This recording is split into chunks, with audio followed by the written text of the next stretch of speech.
I now call upon the representative of Foundation for Aboriginal and Islander Research. Friends, welcome to the Manuskrip Papua YouTube channel. Hi everyone, thank you for joining us here at Manuskrip Papua.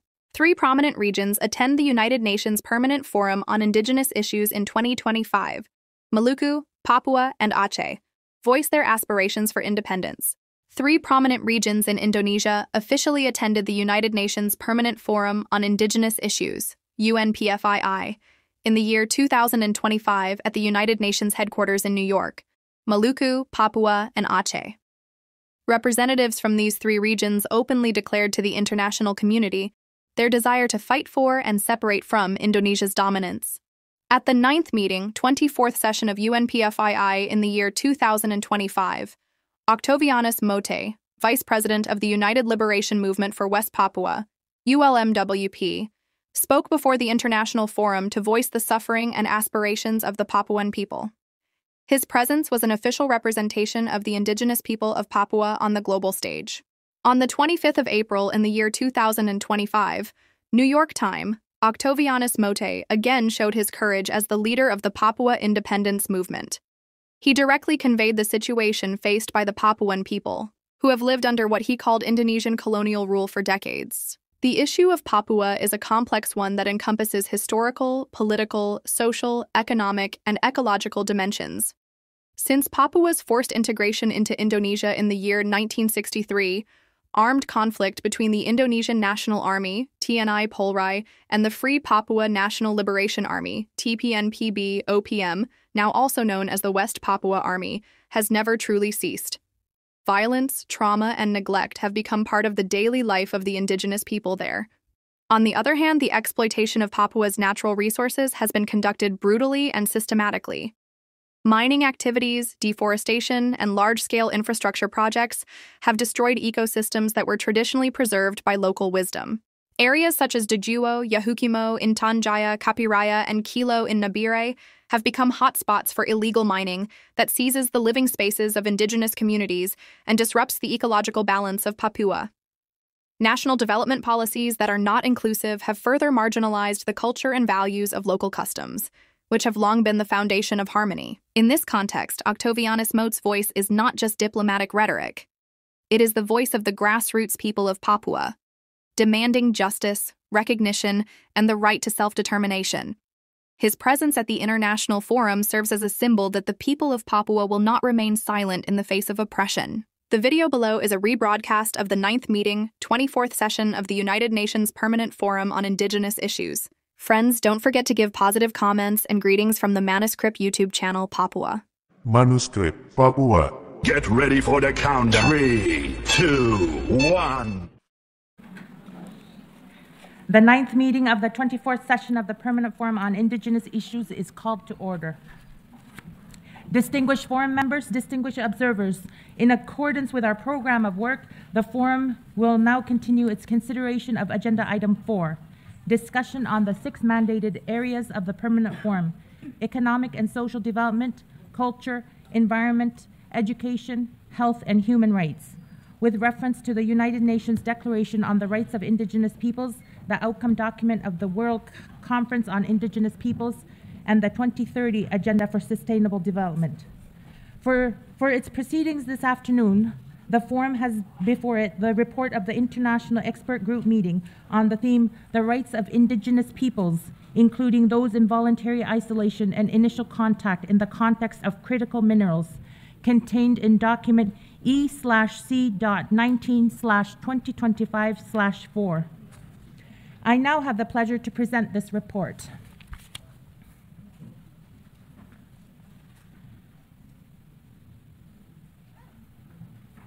The International Expert Group meeting on the themes of Indigenous peoples, including those in voluntary isolation and initial contact in the context of critical minerals, was held in December 2024. It was recommended by the Economic and Social Council and organized by the Department of Economic and Social Affairs. The Council endorsed this theme through Decision 2024/332 and requested that the outcomes of the meeting be reported to the Permanent Forum at its 24th session. The meeting brought together experts, including indigenous experts from across the socio-cultural regions, as well as PAHO, the Working Group on Business and Human Rights, the Secretariat of the Minamata Convention on Mercury, United Nations Environment Program, the Global Program on Environmental Crime, United Nations Office on Drugs and Crime. The chairperson of the expert mechanism on the rights of indigenous peoples and members of the forum attended the discussion. The expert group meeting culminated in a report containing highlights of the 3-day discussion and tangible and urgent recommendations addressed to UN entities, states, governments, the private sector, and multinational corporations. The meeting's recommendations contain an emphasis on the need for indigenous peoples' full participation in decision-making, the adherence of states, governments, the private sector, and multinational corporations to free, prior, and informed consent, and stronger mechanisms for amplifying the voices of indigenous peoples in policy decisions. The recommendations also highlight health challenges, including mercury poisoning, and contain a call for remedies for harms caused by extractive activities. In addition, the recommendations address the need to combat crime, corruption, and human trafficking in indigenous territories in order to protect their rights and secure their futures. The report also provides concrete and critical recommendations that are focused specifically on safeguarding the health and well-being of indigenous peoples in isolation and initial contact by emphasizing that any form of forced contact must be prevented and prohibited, and that their cultural and economic survival must be ensured. Throughout the report, recommendations were also provided on indigenous women, given the multifaceted negative impact that extractive and development operations have on them. The report provides crucial recommendations advocating for stringent safeguards to ensure that mining projects for renewable energy does not repeat the same abuses and injustices historically associated with resource extraction on indigenous peoples' territories. For a truly just transition, the rights of indigenous peoples must not only be respected, but also upheld and centered in the global shift to green energy.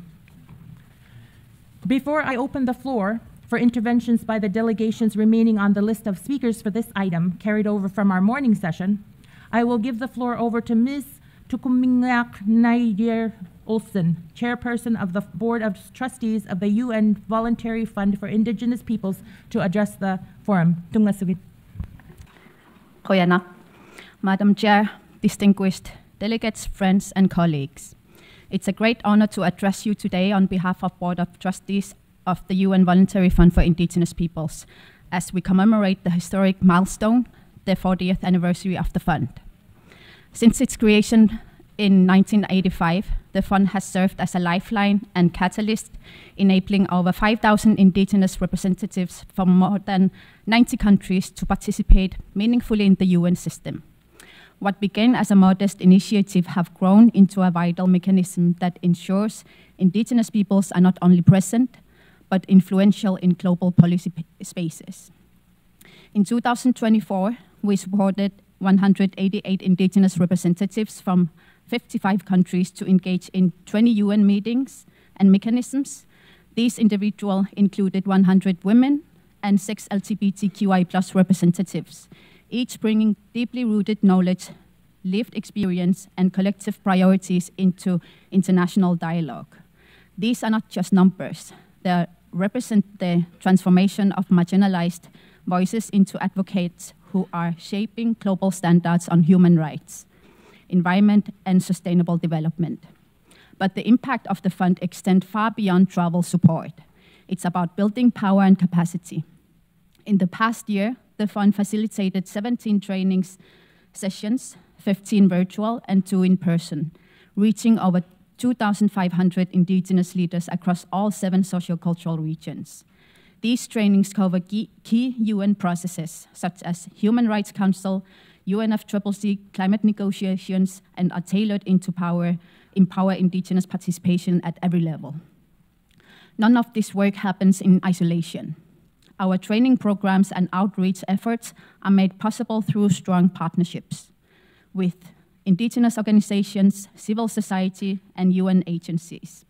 We are especially grateful for allies like Niatero, DOSIP, Project Access, IPRI, and UNDP for co-organizing and co-delivering high-quality cultural relevant trainings that prepare Indigenous advocates to engage effectively on global stage. Despite the fund's growing relevance and impact, we face a stark challenge. Demand has far outpaced resources. In 2024, the fund received more than 6,000 applicants for support, but could only fund participation for fewer than 3% of them. That means over 97% of qualified Indigenous applicants, many of them defending their communities from land disposition, climate change, and cultural erosion, could not be supported. Madam Chair, this must change. Indigenous peoples are at the forefront of solutions to the world's greatest challenges, yet they are underrepresented in the very spaces where those challenges are being addressed. This is why today I issue a heartfelt appeal to member states, philanthropic partners, and the international community. Help us match the scale of this demand with the resources it deserves. We are deeply grateful for our 2024 donor governments, Australia, Canada, Estonia, Mexico, New Zealand, Norway, Peru, and the Philippines for their continued support. This year, we also welcome new partnerships with philanthropic allies, such as Christensen Fund, Niatero, bringing new energy ideas and solidarity into the fund's mission. When Indigenous voices are heard, the world changes. Let us ensure that the next 40 years of this fund are even more transformative than the last. Koyana, thank you. Koyana, I thank Ms. Olsen-Leiberth for her statement.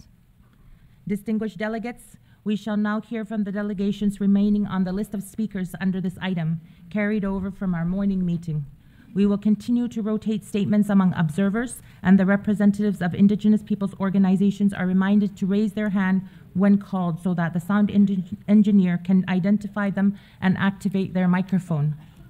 I would emphasize again that participants must sit only on the seat that bears their country's name or that is designated for them. Participants sitting on a seat that is not designated for them would immediately be removed. If you are given the floor and you have difficulty finding an empty seat with a microphone to deliver your statement, please inform one of the conference officers on the table at the back of the room, and they will be happy to assist you. Observers delivering statements are requested to send a copy of their statement to estatements@un.org before their intervention with the name of the meeting, the speaker's name, and the agenda item clearly indicated in the subject line and the heading of the statement. This will facilitate interpretation and proper documentation. All speakers are reminded to observe the time limit of 3 minutes, keeping in mind that their microphone will be automatically cut off after 3 minutes. Please do not applaud after an intervention because this also takes time. Speakers are further reminded to deliver their statements at a reasonable speed to ensure that the interpreters are able to do their best possible in interpreting what you are saying.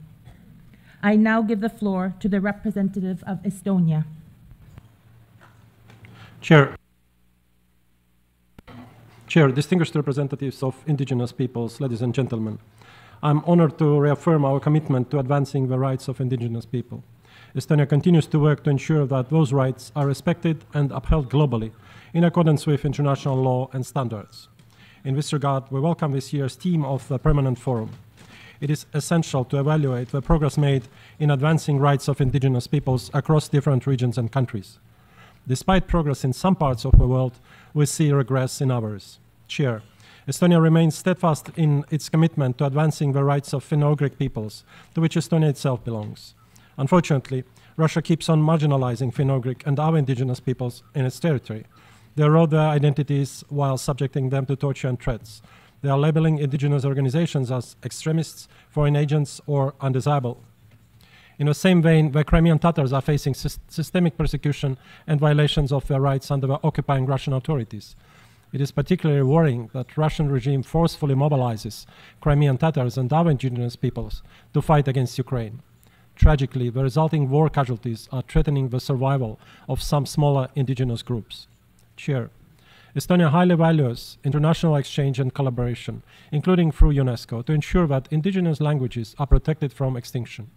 In partnership with Namibia, Estonia has organized heritage hackathons that have shown great outcomes in preserving and promoting indigenous languages. As a digital nation itself, Estonia uses technology platforms aiming to support the preservation of indigenous languages. These platforms facilitate language learning, ensure digital accessibility, and preserve linguistic heritage. Chair, Estonia stresses the importance of ensuring meaningful participation of indigenous peoples, particularly women, in decision-making processes. Active involvement of indigenous women in policies that involve them is crucial, including in tackling challenges such as climate change. To conclude, Estonia firmly supports the mandate of a special rapporteur and the expert mechanism on the rights of indigenous peoples, and will remain committed to the activities of a permanent forum. I thank you. I thank the representative of Estonia for their statement. I now call upon the representative of WHO. Thank you.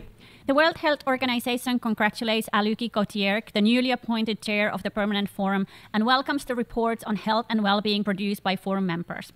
WHO is committed to advancing the health and well-being of indigenous peoples worldwide, recognizing the unique strengths, challenges, and rights of indigenous communities.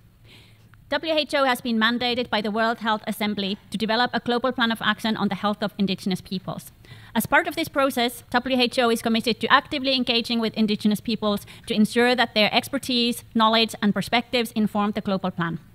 In February this year, the Pan-American Health Organization facilitated the first engagement with indigenous leaders and representatives of ministries of health in the Americas region to provide direction for an initial draft of the global plan of action. As we move forward, WHO is committed to ensuring that this process is guided by human rights principles and that indigenous-led solutions are central to improving the health and well-being of indigenous peoples globally.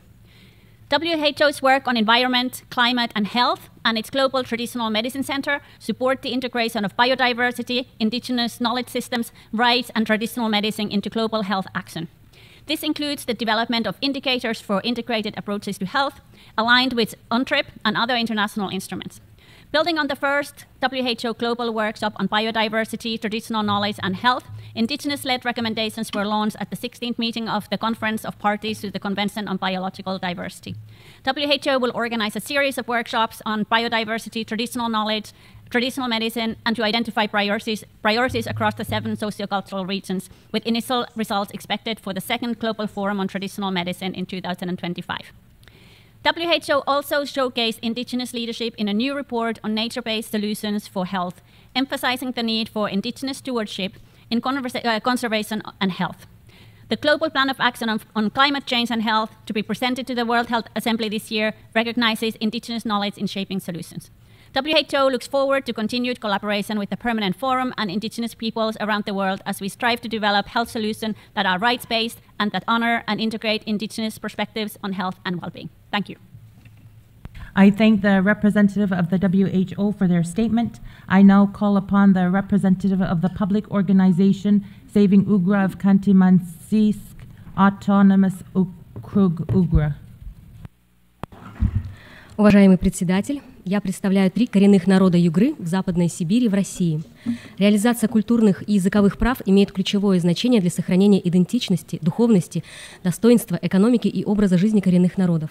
Наша организация придает большое значение сохранению и документированию материального и нематериального культурного наследия, защите культуры и ненадлежащего использования. В Югре действует закон о защите святилищ и развитии креативной экономики. На федеральном уровне принят закон о защите нематериального этнокультурного достояния. Это позволяет коренным народам работать в составе комиссий по формированию реестра нематериального наследия и участвовать в управлении наследием. Наша организация уделяет большое внимание сохранению традиционных знаний и обрядовых праздников, связанных с традиционной хозяйственной деятельностью, охотой, оленеводством, рыболовством, сбором дикоросов.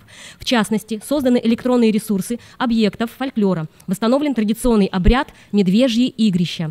53 живых обычая обряда ремесел внесены в реестр. Мы озабочены тем, что туристический бизнес и бизнес в целом искажает нашу культуру и может может использовать ее элементы ненадлежащим образом. В Югре, на Камчатке, в Мурманской области организации коренных народов разрабатывают этические стандарты консультаций с коренными народами и использования их культуры в туризме. Мы должны играть главную роль в управлении наследием. Наши народы создали ассоциацию учредителей родных языков. Мы продвигаем концепцию этнокультурного образования и вовлечения знатоков языков и культуры в работу школ. Лоббируем финансовое стимулирование учителей родных языков. Просим постоянный форум обобщить инициативы коренных народов по управлению их культурным наследием и разработать практические рекомендации для бизнеса по защите и надлежащему использованию элементов культуры коренных народов. Просим форум приветствовать принятие международного договора ВОИС о защите генетических ресурсов и ассоциированных традиционных знаний, а также вместе с ВОИС разработать рекомендации по приемлемой с культурой точки зрения цифровизации языков и культуры коренных народов. Благодарю за слово. I thank the representative of the public organization Saving Ugra of Khanty-Mansisk, Autonomous Ugra. I now call upon the representative of Vietnam. Thank you, Madam Chair. Vietnam acknowledges the unique and distinct identity of indigenous people. At the same time, we recognize that the concept of indigenous people must be understood in ways that are respectful of each country's specific historical and cultural context. In the context of Vietnam's unique history, all ethnic groups are native to our land and have coexisted harmoniously for generations. As such, we promote inclusive development, cultural identity preservation for all, while avoiding categorization that might inadvertently foster division, exclusion, or hierarchy among communities. Madam Chair, Vietnam has made sustained efforts to protect and promote the right of its 54 ethnic groups through a comprehensive legal and policy framework. The Constitution guarantees equality and non-discrimination for all citizens, while specific legislation such as the law on ethnic minorities and the law on belief and religion reinforces this protection. National development strategy prioritize ethnic minority areas, aiming to close socio-economic gaps through inclusive policy and targeted support. The government has implemented wide-ranging programs focused on education, healthcare, and infrastructure. Bilingual education is promoted to preserve linguistic heritage, while cultural center and museum protect and share traditional knowledge and practices. These efforts reflect Vietnam's commitment to ensuring that ethnic minorities fully participate in the country's development while maintaining their unique identities. In conclusion, Vietnam remains steadfast in its commitment to constructive dialogue in promoting the rights of indigenous people. We emphasize the need for approaches that honor the diverse historical and cultural context of all member states. I thank you. I thank the representative of Vietnam for their statement. I now call upon the representative of Organización de los Pueblos Indígenas de la Amazonía Colombiana, OPIA.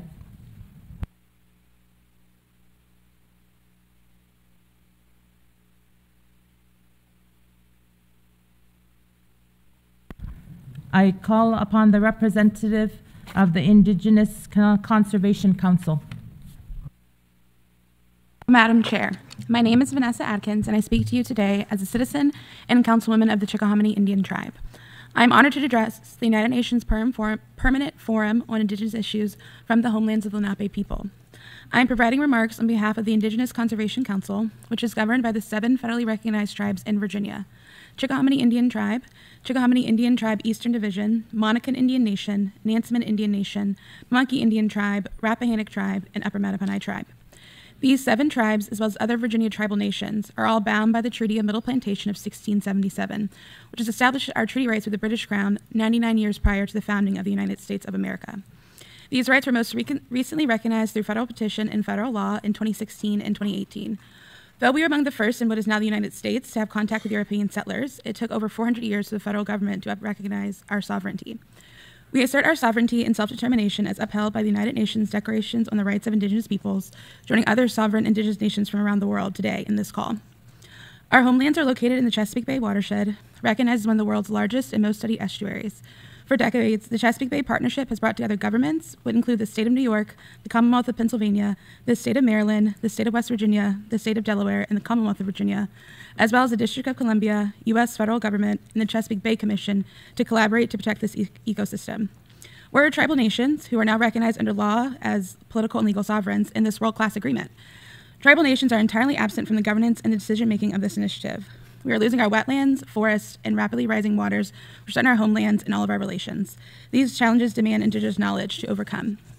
The Governing Board of the Indigenous Conservation Council passed a resolution on January 15, 2025, entitled A Declaration of Tribal Nations as Sovereign Governments Committed to the Protection and Restoration of Ancestral Lands and Waters through the Chesapeake Bay Program Partnership. This resolution seeks to correct the exclusion of tribal nations, given that the Executive Council of the Chesapeake Bay Partnership has agreed to update the agreement in 2025. Our declaration emphasizes three core imperatives: to create a signatory status for tribal nations through our Intertribal Consortium, the Indigenous Conservation Council, to recognize our sovereignty in the Chesapeake Bay Watershed Agreement, to establish and fund a new Indigenous Guardians program for the region to support the capacity of tribal nations to protect our ancestral landscape and fully engage with the partnership, and to ensure that Indigenous knowledge is viewed as on par and equal with Western science in the partnership, given our thousands of years of expertise in caring for our homelands. I'm grateful for your attention. Kina. I thank the representative for the Indigenous Conservation Council for their statement. I now call upon the representative of Spain.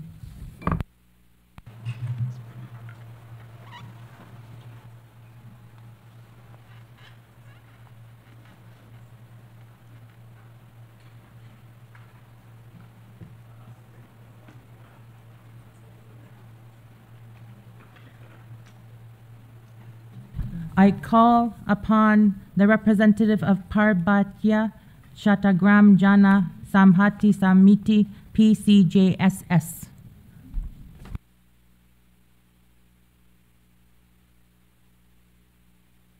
Thank you, Honorable Chairperson, for giving me floor.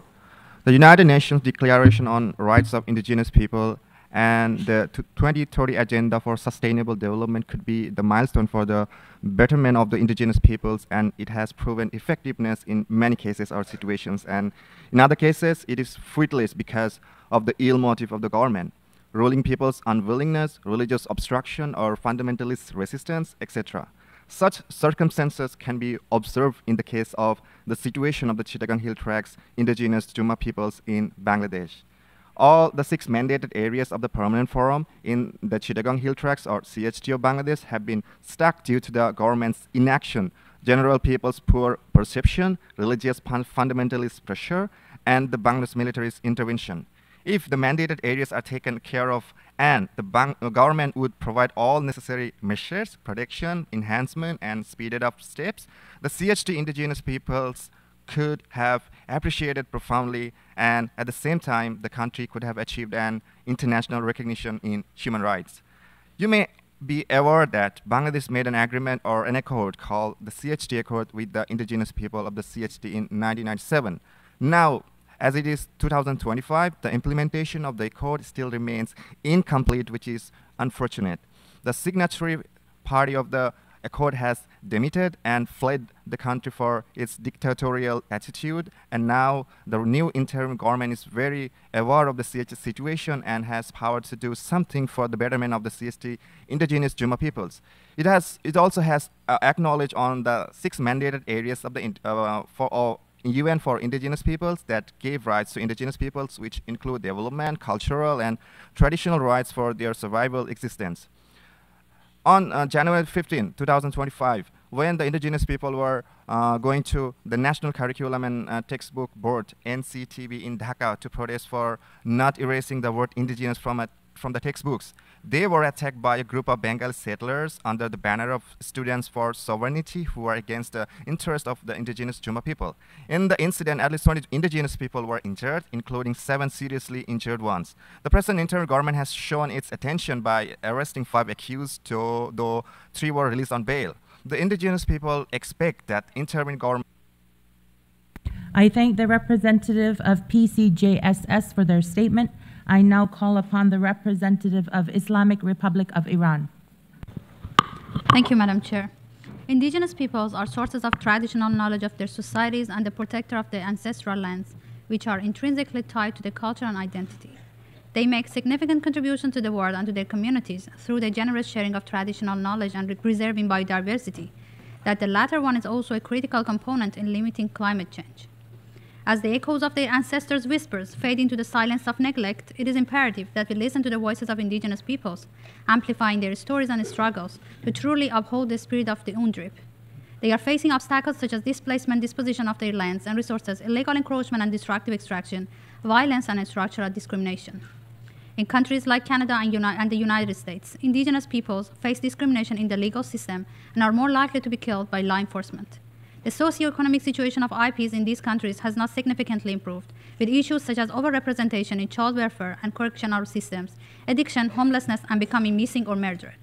In this line, we must also recognize the plight of Palestinians as the true indigenous peoples of the Palestinian territories who have been subjected to decades of illegal occupation and genocide by the Israeli regime, and their right to self-determination has been infringed.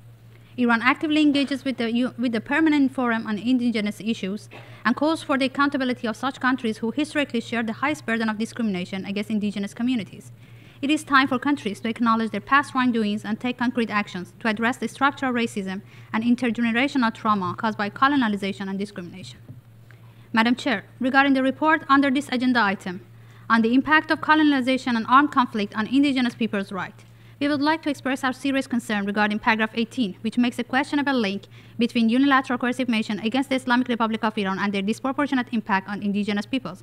We must clarify that Iranians have inhabited in this land for thousands of years, and the indigenous peoples of this land, we are all affected by the negative impacts of UCM imposed by the US. This is a reality that underscores the far-reaching consequences of such measures for the entire population.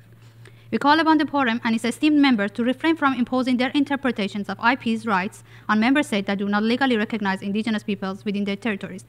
I thank you, Madam Chair. I thank the representative of Islamic Republic of Iran. I now call upon the representative of Foundation for Aboriginal and Islander Research.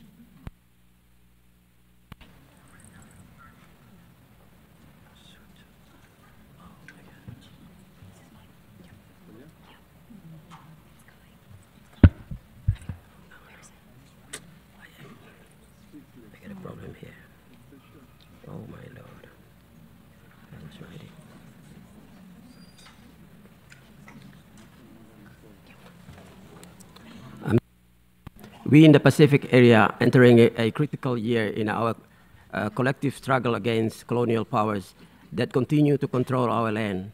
In West Papua, under that same colonial logic, our people are facing genocide, ethnocide, and ecocide.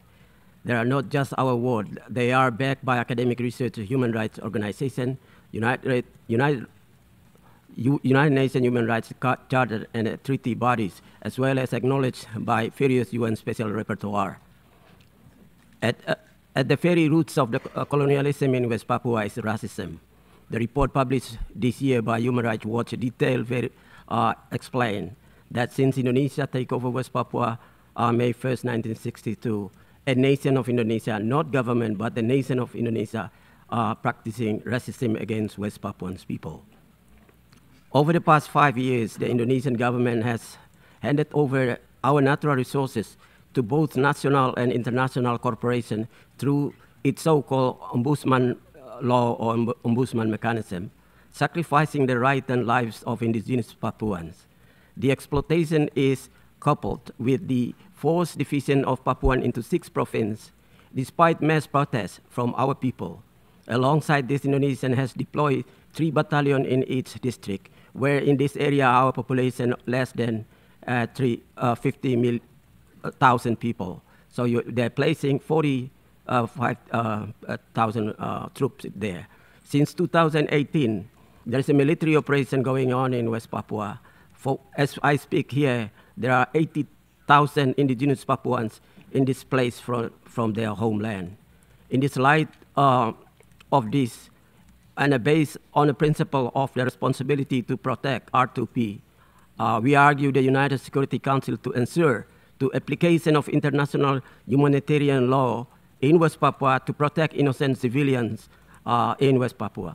Secondly, in line of UN Decolonization Agenda 2021-2030, we call on United Permanent this forum on indigenous issue to follow up on the 2013 study on colonialism in Pacific. The next 5 years is crucial. As the previous years, I wish to echo the forum's renewed I thank the representative for the Foundation for Aboriginal and Islander Research for their statement. I now call upon the representative of New Zealand.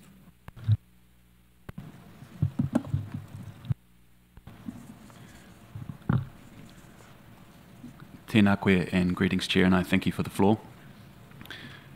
Chair, the New Zealand Government supports the economic development of Māori as part of its overall strategy to enhance economic growth in New Zealand and improve opportunities for all.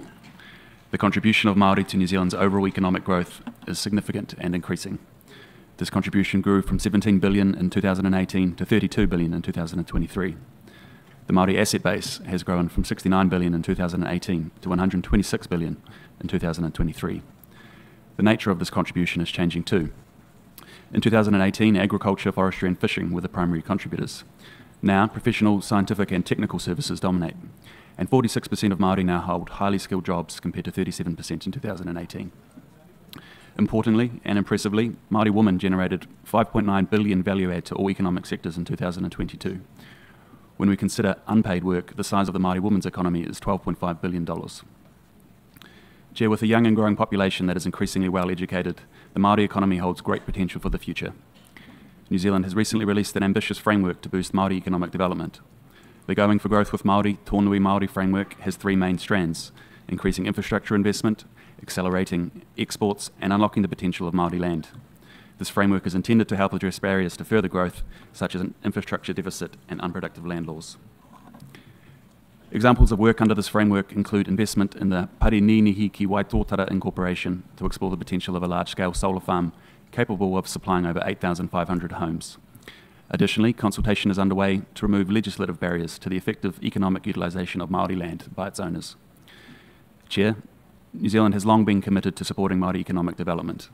It is an important investment in the future generations of Māori and the future generations of all New Zealanders. I thank you. I thank the representative of New Zealand for their statement. I now call upon the representative of Naue, Nacionalidad Guaraní del Ecuador.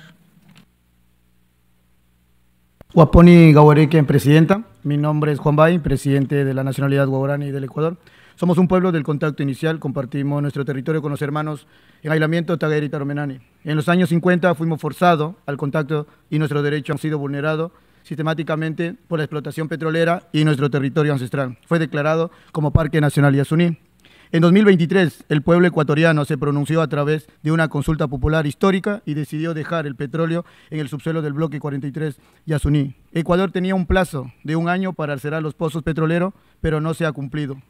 Este año, la Corte Interamericana falló por primera vez en un caso de los pueblos indígenas en aislamiento, señalando que el Estado ecuatoriano violó los derechos de propiedad de los Tarik y Taromenani sobre sus tierras, así como su derecho a la autodeterminación, salud, un ambiente sano, la identidad cultural y una vida de dignidad, todos los derechos estrechamente ligados al disfrute de sus tierras y territorios. La Corte Interamericana ordenó al Estado ecuatoriano tomar medidas para garantizar el principio de no contacto con los pueblos indígenas en aislamiento, incluyendo la adopción de todas las medidas posibles para prohibir la explotación petrolera dentro de esa zona, bloque 43 ITT.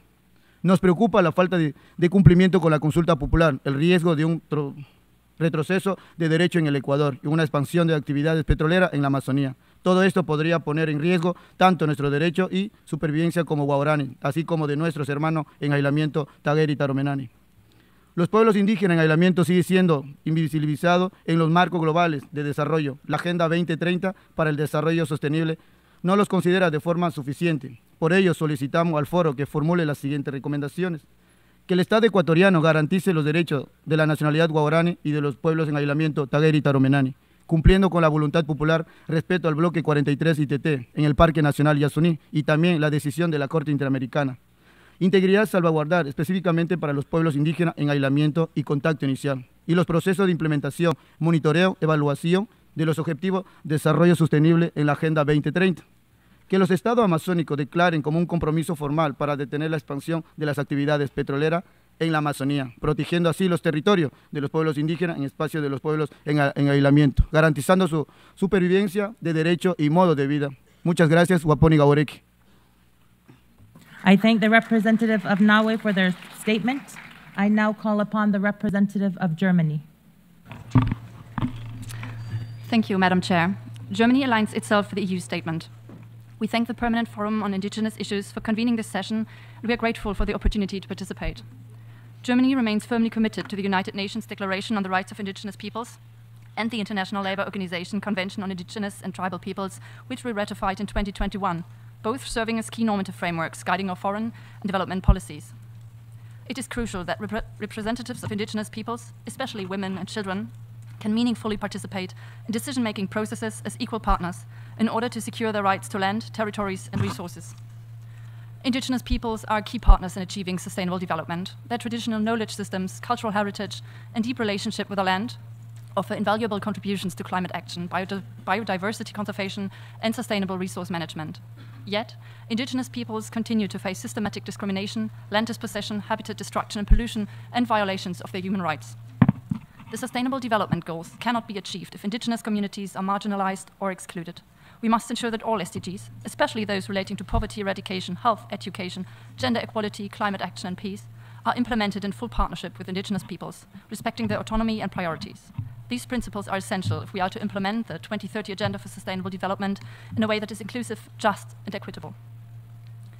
Recognizing the ongoing challenges faced by indigenous peoples, particularly regarding adverse impacts to the environment and the insecurity of land tenure, we strive to protect and empower indigenous peoples in this context. Social and environmental protection rights are therefore firmly integrated into Germany's international cooperation and development efforts.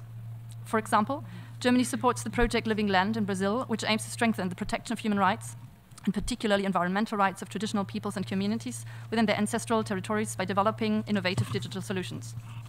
The Living Land project addresses the lack of reliable data regarding the delineation of traditional territories, the cultural aspects of traditional peoples and communities, and their contributions to climate protection. At the local level, organizations and representatives of indigenous peoples are supported in strategic networking and advocating for their human rights. Germany will remain committed to partnering with indigenous peoples and remains dedicated to advancing their rights, voices, and participation through inclusive, rights-based international cooperation. I thank you. I thank the representative of Germany for their statement. I now call upon the representative of Kalahui, Hawaii. Aloha mai kako. My name is Lahela Matos, and I'm a Kanaka Maoli woman from Hawaii. Madam Chair, esteemed forum members, and Indigenous relatives, in each of the 6 mandated areas, we see an urgent need for action. Economically and socially, Native Hawaiians and other Pacificas suffer deeply from the effects of militarism, tourism, incarceration, scientific research, commercial fishing, and forced urbanization. As a nation occupied by the member state in which hosts this forum, we've recently seen an alarmingly familiar disregard for the rights of the environment and the rights of Indigenous peoples, especially our Indigenous women, girls, and Two-Spirit LGBTQIA+ peoples. It's for these reasons that I make the following recommendations. We ask the Permanent Forum to include urban Indigenous peoples in migration as an agenda item in its 25th session. Urban migration intersects with many goals in the 2030 Agenda, and with climate migration a common reality for Indigenous peoples now, this theme is especially relevant. We ask the Permanent Forum and the World Tourism Organization to recommend the development and implementation of a global framework for monitoring tourism's impact on Indigenous peoples. This should include mandatory, disaggregated impact assessments. We ask the General Assembly to build upon UNDRIP and reaffirm the rights of Two-Spirit LGBTQIA+ Indigenous peoples, especially as it relates to Article 22 and Article 44 of UNDRIP. We ask UNESCO to re-examine Papahanaumokuakea as a World Heritage Site and conduct a report on whether or not the recent orders to resume commercial fishing in Pacific waters cause environmental harm to surrounding areas of the heritage site. In accordance with ECOSOC Resolution 2000/22, paragraph 7, we recommend that there be a review of the functioning and organizing of this forum and to ensure that it is properly structured, prioritizing the full, effective, and equal participation of Indigenous peoples, and that it's fully resourced to fulfill its purpose and stated goals. We also ask all UN organs, the Permanent Forum, member states, and all relevant stakeholders to mobilize financial resources and official support to the biennial Global Indigenous Youth Forum, as Indigenous youth are our future, and financial neglect should not be the reason we are silenced.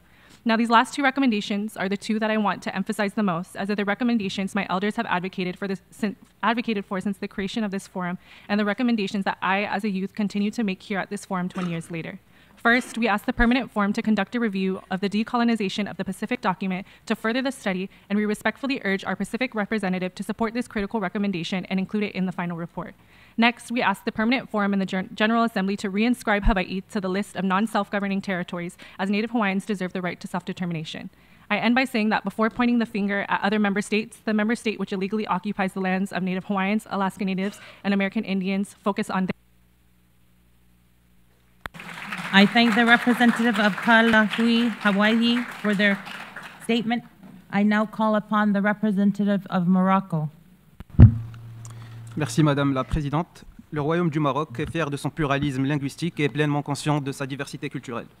Tel que stipulé dans le préambule de sa constitution, sa diversité culturelle et son unité nationale est forgée par la convergence de ses composantes arabo-islamiques, amazighes et saharo-hassani, et s'est nourrie et enrichie de ses affluents africains, andalous, hébraïques et méditerranéens. La société marocaine est ainsi caractérisée par la diversité culturelle et linguistique, ne donnant pas lieu à une opposition due entre amazighes et arabes, ni à des conflits entre différentes communautés qui composent la mosaïque culturelle marocaine. C'est ainsi que le Royaume, premier pays de la région à le faire, s'est engagé dans une démarche volontariste pour la reconnaissance et la promotion de la langue amazigh et l'officialisation de son alphabet, le tifinagh, marquant ainsi une avancée historique dans la valorisation de son patrimoine linguistique et culturel. Par ailleurs, le 14 janvier, par décision royale, a été instauré en 2023 comme jour férié de célébration du Nouvel An amazigh, correspondant au premier jour de l'année amazigh, en témoigne l'importance de la mazérité plurielle. Madame la Présidente, à ce titre, et à la lumière de certains propos tenus lors de ce panel, ma délégation voudrait souligner avant toute chose que la mazérité, qui plonge ses racines au plus profond de l'histoire du peuple marocain, appartient à tous les Marocains, sans exclusivité, et elle ne peut être mise au service de desseins politiques de quelque nature que ce soit. À cet égard, s'agissant de la reconstruction de la région d'El Haouz après le tremblement de terre tragique, le gouvernement marocain a tenu une réunion de la commission interministérielle chargée du programme de reconstruction et de réhabilitation générale des zones sinistrées par le séisme d'El Haouz, qui a permis de constater la cadence positive dans la mise en œuvre des différents axes de ce programme, en application des autres instructions de Sa Majesté le roi Mohamed VI, que Dieu l'assiste. Dans ce cadre, les familles dont les habitations ont été effondrées totalement ou partiellement ont pu bénéficier des aides d'urgence mensuelles après leur prorogation de 5 mois supplémentaires. Dans le secteur de l'enseignement, la Commission a constaté l'achèvement des travaux de mise à niveau et de reconstruction au niveau de 165 établissements scolaires. Dans le secteur de la santé, les travaux de mise à niveau de 42 centres de santé ont été achevés. La réhabilitation de 17 centres de santé supplémentaires est en cours d'achèvement pour une mise en service dans les meilleurs délais. Pour conclure, Madame la Présidente, ma délégation voudrait réaffirmer que les Amazighs, à l'instar de tous les citoyens marocains, jouissent pleinement des droits protégés et garantis par la Constitution du Royaume du Maroc. Je vous en remercie. I thank the representative of Morocco for their statement. I now call upon the representative of Indigenous Peoples' Rights International. Tansei Ambawashte, the Indigenous Peoples' Rights International strongly denounces the continued exploitation of Indigenous territories for mining of critical minerals without the protection of our free, prior, and informed consent. This constitutes a grave violation of our collective rights to land, territories, and resources, and to self-determination as enshrined in the United Nations Declaration on the Rights of Indigenous Peoples, ILO Convention 169, and other international human rights standards. Last August, the International Council on Mining and Metals, ICMM, adopted a revised mining policy statement on Indigenous peoples. Indigenous peoples engaged in good faith in the process.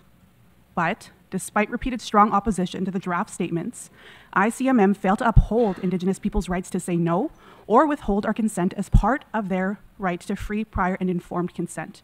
Therefore, in cases when Indigenous peoples oppose projects instead of requiring companies to respect Indigenous peoples' self-determined decisions, the MPS provides guidance to companies on how to proceed with projects despite Indigenous peoples withholding their consent. Last year, 4 major mining associations, the Copper Mark, ICMM, the Mining Association of Canada, and the World Gold Council, launched the Consolidated Mining Standard Initiative with the aim to consolidate their different, voluntarily responsible mining standards into one global standard. The draft fails to respect Indigenous peoples' rights to FPIC. We, the Indigenous Peoples' Rights International, and other various organizations have expressed strong opposition on the proposed draft of the Consolidated Mining Standard Initiative. These business associations represent a large percentage of the world's mining industry. ICMM alone represents a third of the global mining industry, and it is profoundly concerning that these associations only pay lip service to respecting rights, including FPIC, but not in action in terms of respecting the collective decision of Indigenous communities, including the right to say no. And lastly, we know that these decisions and continued ignorance leads to increased armed conflicts, forced evictions, gender-based violence, and criminalization and other acts of violence. To ensure this, we recommend those that to legally require and properly implement free, prior, and informed consent, FPIC, including the right to say no as a mandatory condition for approving mining licenses and establishing independent mechanisms to monitor compliance and resolve conflicts. And 2, recognize and protect Indigenous land rights and customary tenure systems, including through mapping, titling, and legal recognition of Indigenous peoples' customary lands before any extractive activity is considered. Pinamaya. I thank the representative of the Indigenous Peoples' Rights International for their statement. I now call upon the representative of Josor Forum des Femmes Marocaines. السيدة الرئيسة، السادة الحضور، راكم المغرب مجازات متعددة لتدبير الهوية الأمازيغية كثقافة أصيلة، تأكيدا أن التنوع الثقافي يعزز الوحدة الوطنية والتنمية. وتوج هذا المسار بجعل الأمازيغية لغة رسمية في الفصل الخامس من دستور 2011. في خطوة قوية تم اعتماد رأس السنة الأمازيغية عيدا وطنيا مدفوع الأجر. جاء القانون التنظيمي 26/16 ليؤطر تفعيل الطابع الرسمي للأمازيغية ويوضح سبل إدماجها في التعليم، الإدارة، العدالة، الإعلام والثقافة. فتم تعزيز حضور الأمازيغية في الإعلام من خلال إطلاق قنوات وإذاعات وبرامج ناطقة بها. وساهمت الهيئة العليا للاتصال السمعي البصري في ترسيخ مبدأ العدالة كجزء من الخدمة العمومية من خلال مراقبة التزام المؤسسات الإعلامية بالتنوع في اللغة والمحتوى وتمثيل مختلف فئات المجتمع. سنة 2001 تم إحداث المعهد الملكي للثقافة الأمازيغية كمرجع علمي وثقافي أساسي في صيانة وتطوير اللغة الأمازيغية ووضع المعاجم وتكوين المدرسين ودعم الإنتاج الثقافي والفني. يلعب هذا المعهد دورا محوريا عبر العمل الأكاديمي والشراكات مع الجامعات والمؤسسات الثقافية. السيدة الرئيسة، لا يمكن الحديث عن حقوق الشعوب الأصلية دون التطرق إلى المساواة الحقيقية لتكريس العدالة الاجتماعية كالمكسب الذي حققته النساء السلاليات واللواتي كن محرومات لعقود من حقهن في الانتفاع من الأراضي الجماعية. بفضل نضالات المجتمع المدني وبتعاون مع المؤسسات الوطنية يسمح لهن الآن بالاستفادة من حقوقهن. السيدة الرئيسة، التزام المملكة المغربية الثابت بقيم التنوع الثقافي والعدالة الاجتماعية والاحترام الكامل لحقوق الشعوب الأصلية كما هي منصوصة عليها في الإعلان العالمي لحقوق الشعوب الأصلية تنبع من قناعة وطنية عميقة مفادها أن الديمقراطية لا تكتمل إلا بتثمين جميع مكونات الهوية المغربية.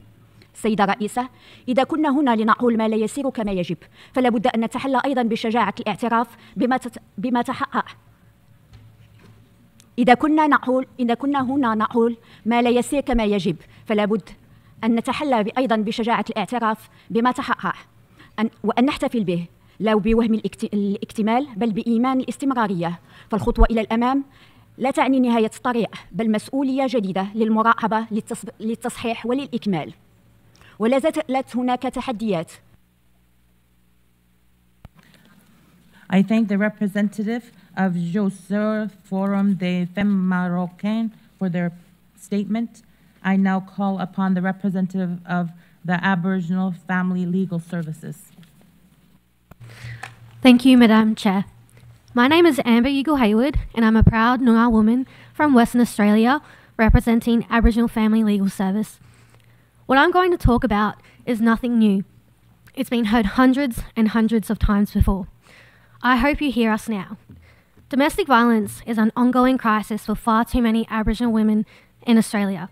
It's not just statistics, it's a lived experience of our mothers, sisters, aunties, and daughters. It's a crisis that demands action. In Australia, Indigenous people make up less than 4% of the population, yet Aboriginal women are 32 times more likely to be hospitalised due to family violence than non-Indigenous women. 32 times.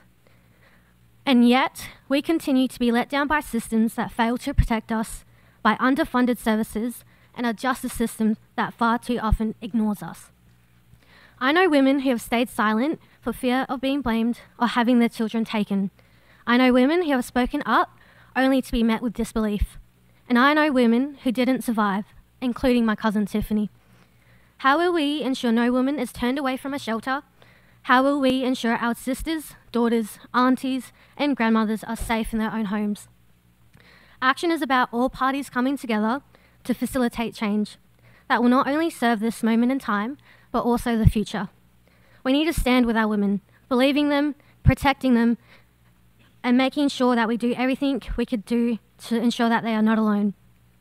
I call on the international community and the Australian government, states and territories, as a state party, in line with Article 22.2 of UNDRIP, to recommend and ensure we fund Aboriginal-led frontline services, shelters, legal aid and community organisations. It means listening to Aboriginal women, not just in consultations, but in the decisions that shape our lives. It means addressing the racism and bias in policing and the justice system that leaves so many of us without options for safety. When one of us is safe, all of us are safer.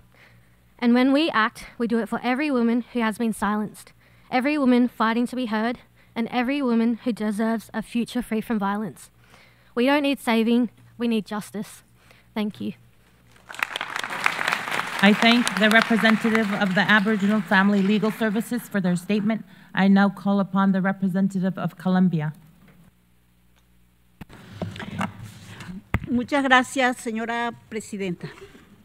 Permítame, por favor, presentar algunos de los principales avances de Colombia frente a los ámbitos del mandato de este foro. En materia de derechos humanos, el proyecto de ley 287 de 2024, fruto de un diálogo ejemplar en la Mesa Permanente de Concertación y hoy en trámite en el Senado, articulará la jurisdicción especial indígena con la justicia ordinaria, blindando la autonomía jurídica de los pueblos indígenas y elevando la consulta previa de principio a práctica. Sin duda, su aprobación fortalecerá la democracia participativa colombiana y ofrecerá al mundo un modelo de Estado intercultural y de pluralismo jurídico. Frente al ámbito ambiental y muy en relación con el desarrollo social y económico de los pueblos indígenas de Colombia, potencia mundial de la vida, el decreto 1275 de 2024 establece las nuevas competencias de los pueblos indígenas sobre la protección de sus ecosistemas y el uso de la tierra. Con este decreto, el gobierno nacional está saldando una deuda histórica con los pueblos indígenas. Ahora tendrán competencias ambientales que reconocen sus saberes ancestrales y reafirman el compromiso con la conservación de la biodiversidad.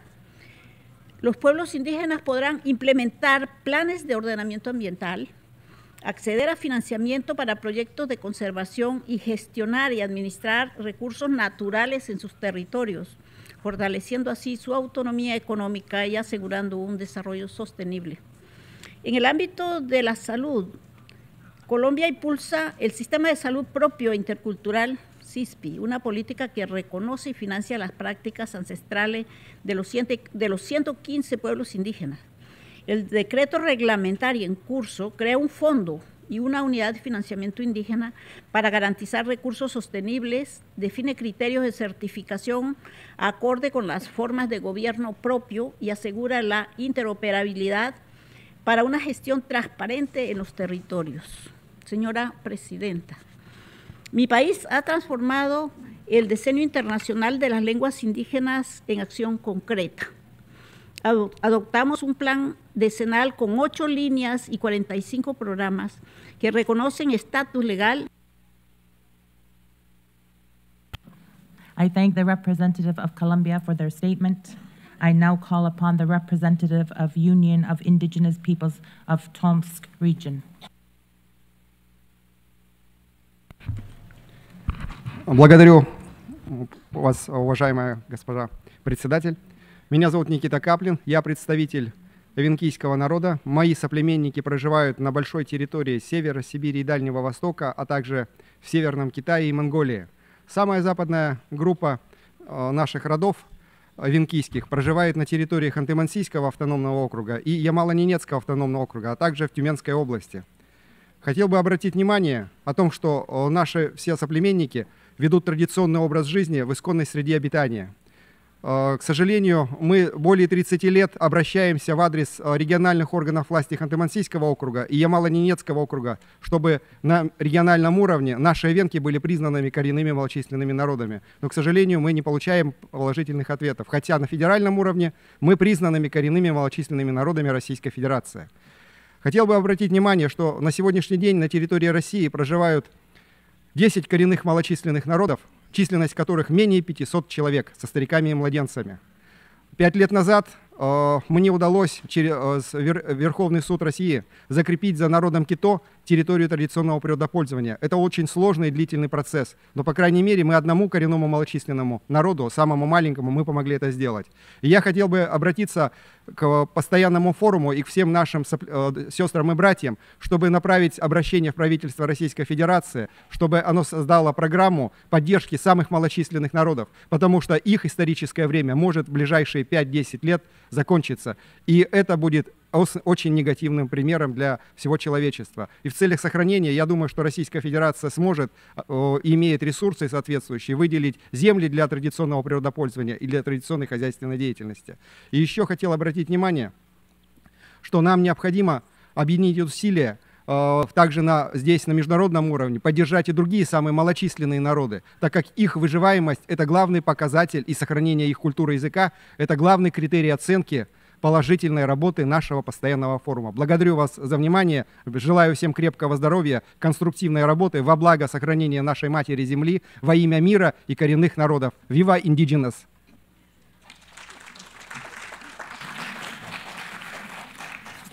I thank the representative of the Union of Indigenous Peoples of Tomsk Region.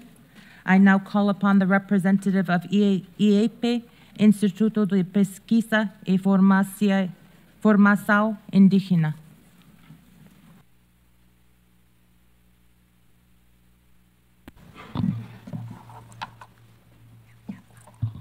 Buenas tardes, un saludo para el presidente del foro. Mi nombre es Alana Manchinere, yo soy de Coyabi, Coordinación de las Organizaciones Indígenas de la Amazonía Brasileña. Hoy traigo la voz de los pueblos indígenas de la Amazonía para solicitar al foro que exprese su profunda preocupación por los retrocesos legislativos que amenazan nuestros derechos territoriales, culturales y colectivos. La Ley 14.701, conocida como Ley del Marco Temporal, representa una grave violación a la Constitución brasileña y al Convenio 169 de la OIT. Esta ley promueve una tesis ya declarada inconstitucional por el Supremo Tribunal Federal y pone en riesgo los avances históricos en la protección de nuestros territorios. También denunciamos con firmeza los intentos de someter nuestros derechos a mesas de conciliación que, en la práctica, ignoran el carácter originario colectivo de nuestros territorios. No aceptamos que nuestros derechos fundamentales sean tratados como moneda de cambio o sujetos a negociaciones. Alertamos sobre el avance de las actividades extractivistas en nuestros territorios sin el debido respeto al derecho a la consulta y al consentimiento libre, previo e informado. Estas violaciones amenazan nuestra supervivencia física y cultural. El derecho a decir no de forma parte esencial de nuestro derecho a la libre determinación y debe ser plenamente respetado por los estados y por todos los actores públicos y privados. La demarcación y protección de nuestros territorios debe ser reconocido como una política climática y una estrategia clave para enfrentar la crisis climática. Nuestros territorios son barreras naturales contra la deforestación. Finalmente, pedimos a este foro que recomiende a los Estados miembros el reconocimiento y adopción de corredores territoriales transfronterizos como una estrategia fundamental para proteger a los pueblos indígenas en aislamiento voluntario. Y rotas de desplazamiento atravesan fronteras nacionales. La defensa de nuestros territorios es la defensa de la vida y del clima. I thank the representative of IEP for their statement. I now call upon the representative of Images for Inclusion, Inc. Marri Compuche, Inche Lidia Arriagada García Piñén, saludos. Hablo como representante de la ONG Images for Inclusion y como mujer mapuche.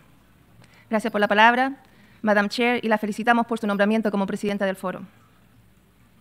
En Chile, carece y se necesita el conocimiento y comprensión tanto de la historia de los pueblos indígenas como de UNDRIP en todos los sectores de la sociedad chilena. Esta carencia conlleva a la negación de sus derechos y a prácticas discriminatorias basadas en la superioridad, que son racistas. Estas prácticas previenen el respeto de sus derechos humanos y libertades fundamentales. Esto exige la creación de un programa educativo y de sensibilización para promover relaciones armoniosas y pacíficas. Chile no puede solucionar las controversias y el conflicto sin reparar la narrativa colonialista de la historia. Educar sobre UNDRIP, especialmente a las juventudes indígenas, es indispensable. Es dotarlos de los instrumentos para ser los beneficiarios plenos de sus derechos. Es una forma de reparación de los perjuicios sociales históricos y que aún les afectan. En este sentido, presentamos el siguiente plan de acción concreto para Chile, que a través de la Subsecretaría de Educación Superior y por iniciativa del Ejecutivo, mediante acuerdo gubernativo, cree un programa educacional a nivel nacional y obligatorio que enseñe sobre UNDRIP en todas las universidades, que se incluya la historia mapuche en todos los textos educativos de la educación oficial obligatoria, que este plan sea acogido en las conclusiones de la Comisión para la Paz y Buen Entendimiento, que la CONADI, Corporación Nacional de Desarrollo Indígena, coordine con los órganos del Estado para crear comisiones especiales de trabajo que enseñen sobre UNDRIP en todos los territorios, respetando la libre determinación, soberanía territorial y las lenguas indígenas, que se haga obligatoria la enseñanza sobre la historia mapuche y UNDRIP a todos los integrantes de los órganos del Estado, con partidos políticos, embajadas, establecimientos educacionales y empleadores. Que el Estado y la CONADI recomienden un presupuesto anual proporcionando recursos adecuados para este proceso. Que EMRIP, el relator especial, doctor Barume, el Comité para la Eliminación de la Discriminación Racial y el Consejo de Derechos Humanos presten apoyo y asistencia técnica. Urgimos al foro que le recomienda al ECOSOC instar a Chile, los Estados miembros, fondos y organismos de la ONU y la comunidad internacional a que apoyen y reproduzcan este plan de conformidad con los propósitos y principios del artículo 1 y 55 de la Carta de las Naciones Unidas, los artículos 15, 38, 39. I thank the representative of Images for Inclusion for their statement. I now pass the floor to my esteemed colleague, Permanent Forum Member, Ms. Hindu Umaru Ibrahim. Merci beaucoup, Madame la Présidente. L'agenda d'aujourd'hui m'interpelle pour demander aux États membres de veiller à ce que la Déclaration des Nations Unies sur les droits des peuples autochtones soit mise en œuvre lors des événements majeurs de cette année. Comme vous le savez, les peuples autochtones ont le droit de participer à tous les processus décisionnels qui les concernent. Cette année, la Conférence des Nations Unies sur les océans de 2025 se tiendra à Nice en juin en France. Inclure les peuples autochtones dans cette réunion est nécessaire car ils ont les savoirs qui précèdent même les sciences modernes, qu'ils protègent les océans depuis des millénaires. Et cela doit être reconnu dans les discussions de cette conférence des océans, mais aussi prise en considération dans ces décisions. Tout comme la conférence en Allemagne sur l'économie du développement, mais aussi la 4e conférence internationale sur le financement du développement, qui se tiendra en Espagne.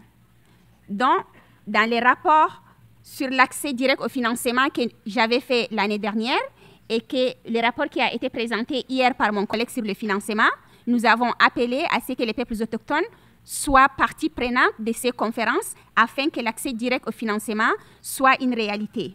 Il est primordial que les gouvernements prennent des mesures appropriées pour inclure les peuples autochtones dans ces événements et que les financements soient créés pour garantir leur participation pleine et efficace dans ces discussions. J'espère que les États membres pourront bénéficier plus en incluant les peuples autochtones dans ces discussions pour qu'on puisse avoir un objectif commun ensemble. Je vous remercie, Madame. I thank my esteemed colleague, Ms. Hindu Umaru Ibrahim, and I now call upon my esteemed colleague, Permanent Forum Member Tove Sofdalsgan. Thank you, Madam Chair.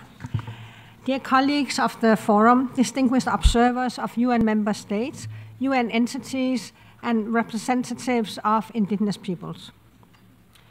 I take the floor to talk on issues that are highly relevant for today's agenda item. I will start off by reiterating the repeated calls of the Permanent Forum, the Special Rapporteur on Indigenous Peoples' Rights, and the EMRIP, the Expert Mechanism on the Rights of Indigenous Peoples, both individually as well as through joint calls, to discontinue from conflating, associating, combining, or equating indigenous peoples with non-indigenous entities, such as minorities, vulnerable groups, or local communities. The rights of indigenous peoples are different from other groups or entities. We are protected by UNDRIP. which does not apply to these non-identifiable set of communities that may have, or indeed often have, very different rights and interests. The request and plea also go to all the UN entities as well as international, including UN fora and processes where indigenous peoples do not have a strong tradition for following or for participating in. I will mention a few, and I choose those not only from a non-conflation perspective, but because they're highly relevant for indigenous peoples and thus urgently deserve the attention, perspectives, and contributions of indigenous peoples. Over the last few days, we've heard indigenous peoples' representatives' struggles against the violence and harm suffered from drug trafficking and non-indigenous rebel groups and even violent groupings associated with terrorism. Those criminal and other illicit activities and organizations crosses borders are thus transnational. In Vienna, the UN Office for Drugs and Crime are put in place to combat crimes that cut across borders. The office also serves as the secretariat for two very important UN commissions, one on narcotic drugs and the other on crime prevention and criminal justice. Thanks to member states that honor their obligations as duty bearers for human rights, including indigenous people's rights, these two commissions have, at their latest sessions, issued resolutions that also mentions indigenous peoples. I would encourage all of us, especially indigenous peoples victimized by criminal gangs and other illicit violent groups, to contribute to the work of the two commissions so that their concerns can be addressed. Attention should also be made to the meetings of the parties to the UN Convention Against Transnational Organized Crimes from year 2000. The last process I wish to mention was actually also mentioned by my sister, Hindu, is the upcoming UN Oceans Conference that will take place in Nice, France, 4 to 13 June, hosted by France and Costa Rica. The objective of this high-level conference is that of supporting the implementation of Sustainable Development Goal 14, conserve and sustainably use the oceans, seas, and marine resources for sustainable development. The overarching theme of the conference is accelerating action and mobilizing all actors to conserve and sustainably use the ocean. The ocean is important for all of us, indeed for all humankind, but it's particularly pertinent for indigenous peoples whose livelihoods and cultures depend on the ocean and its precious living resources. Indigenous people should therefore be there. Indeed, more of indigenous peoples ought to have been part of the preparatory process that is actually finalized in these very days. And let me also reiterate my call of my sister, Hindu, that for support for indigenous people's participation in such fora. As I'm coming towards the end of my intervention, I just want to comment very briefly on the statement of our sister from the Indigenous Environment Network, who spoke this morning, expressing a firm opposition against extractive industries, including or especially in the context of the green transition. I do believe that we need to have a more nuanced approach to mineral extraction. After all, most of us in this room would not be here if it wasn't for aluminium, nor would we be able to be in touch with our dear ones at home if it wasn't for our mobile phones that are filled with extracted minerals. The key words or key conditions for sustainable mining is ownership and control over lands and resources. Free, prior, informed consent, which is particularly relevant for indigenous peoples whose ownership and controls over lands and resources have not been recognized, as well as robust environmental safeguards throughout the entire life cycle or value chain of mineral extraction, indeed for all extractive activities. So, in closing, let me draw your attention to the work of the UN Secretary General's panel on critical energy transition minerals. Our colleague member of the forum, Dario Mejia Monsalvo, and Sarah Olsvig of the Inuit Circumpolar Council were delegated by the forum to contribute to that work. And thanks to them, the panel's report, which is called Resourcing the Energy Transition, have references to indigenous peoples and UN DRIP. In following up from Sarah's and Dario's work, I encourage all of us to keep attention to this work and the implementation of the 7 guiding principles and the actionable recommendations of that report I just mentioned. Thank you, Chair, and thank you for your patience with my lengthy intervention. Koyanak. Koyanak, I thank my esteemed colleague, Ms. Tove Sovdal-Gant. I now call upon the representative of Tribal Link Foundation, Inc. Thank you, Madam Chair and members of the forum. My name is Isabel Canadine. I am from the Saldovia Village tribe in Alaska. I sit here today as an adopted child because my biological Alaskan Native mother struggled with substance abuse and addiction. I'm incredibly grateful for the family I have now, but I still carry the weight of why that adoption had to happen. Substance abuse continues to impact Indigenous peoples at an alarming rate, and it is too often framed as a cultural flaw or individual failure. In truth, it is a structural outcome of historical trauma, forced displacement, and a chronic lack of access to care. In 2021, 15.5% of Native American and Alaskan Native adults met the criteria for substance use disorder, the highest rate of any racial or ethnic group in the United States. Yet, access to culturally specific treatment remains limited, underfunded, or entirely unavailable.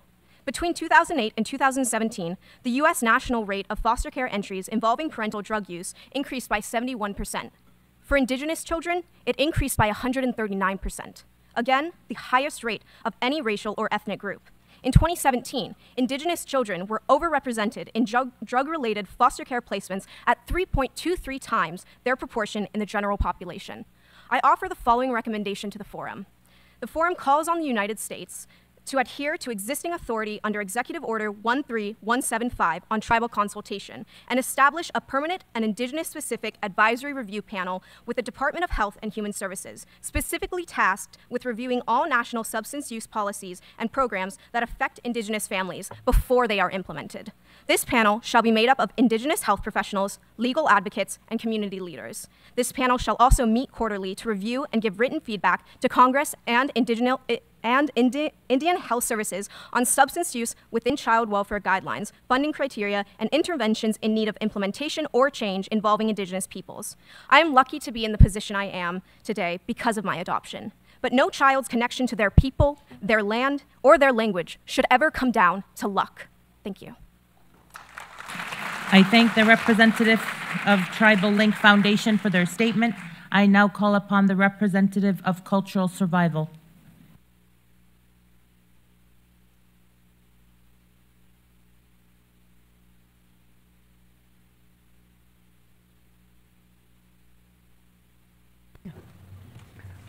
Gracias, señora Presidente. Hermanos, hermanas, indígenas del mundo presentes en este foro, reciban ustedes un saludo fraterno desde los pueblos indígenas de Bolivia. Mi nombre es Pastor Carvajal, soy indígena aymara, autoridad Consejo de Justicia de mi comunidad que se llama Secajahuira, del Departamento de La Paz, Bolivia. Mi territorio en los últimos 10 años ha sido invadido por 23 ingenios mineros que se dedican a rescatar minerales de los relaves mineros de otras grandes empresas, que trasladan a mi comunidad, ingresando aproximadamente 200 toneladas por día. Estas empresas, para recuperar los minerales, usan cianuro, mercurio, arsénico, ácido sulfúrico y otros químicos. En 10 años han devastado mi comunidad, causando terribles daños a nuestro territorio y al medio ambiente, y contaminación de los cuerpos de agua, pastizales, tierras productivas. Ha ocasionado la muerte de nuestras vacas lecheras, nuestros animales, y así hemos pasado de productores lecheros a desplazados. La salud humana también ha sido gravemente afectada por la contaminación del agua. Hermanos, las instituciones del Estado boliviano otorgan licencias de funcionamiento, licencias ambientales fueron otorgadas por el Ministerio de Medio Ambiente sin la implementación del derecho al consentimiento previo, libre e informado en nuestra condición de pueblo indígena. A pesar de múltiples denuncias presentadas ante las instancias correspondientes de mi gobierno, hasta el día de hoy no fueron respondidas. Los mineros, quienes nos amenazan, nos difaman, más de en 4 oportunidades hemos sido golpeados físicamente, y los desechos de las 23 empresas son arrojados a un río de mi comunidad que desemboca al lago Titicaca, y esta situación debería causar un escándalo internacional, porque el lago para nosotros es sagrado y es el lago. I thank the representative of Cultural Survival for their statement. I now call upon the representative of Bangladesh Indigenous Youth Forum.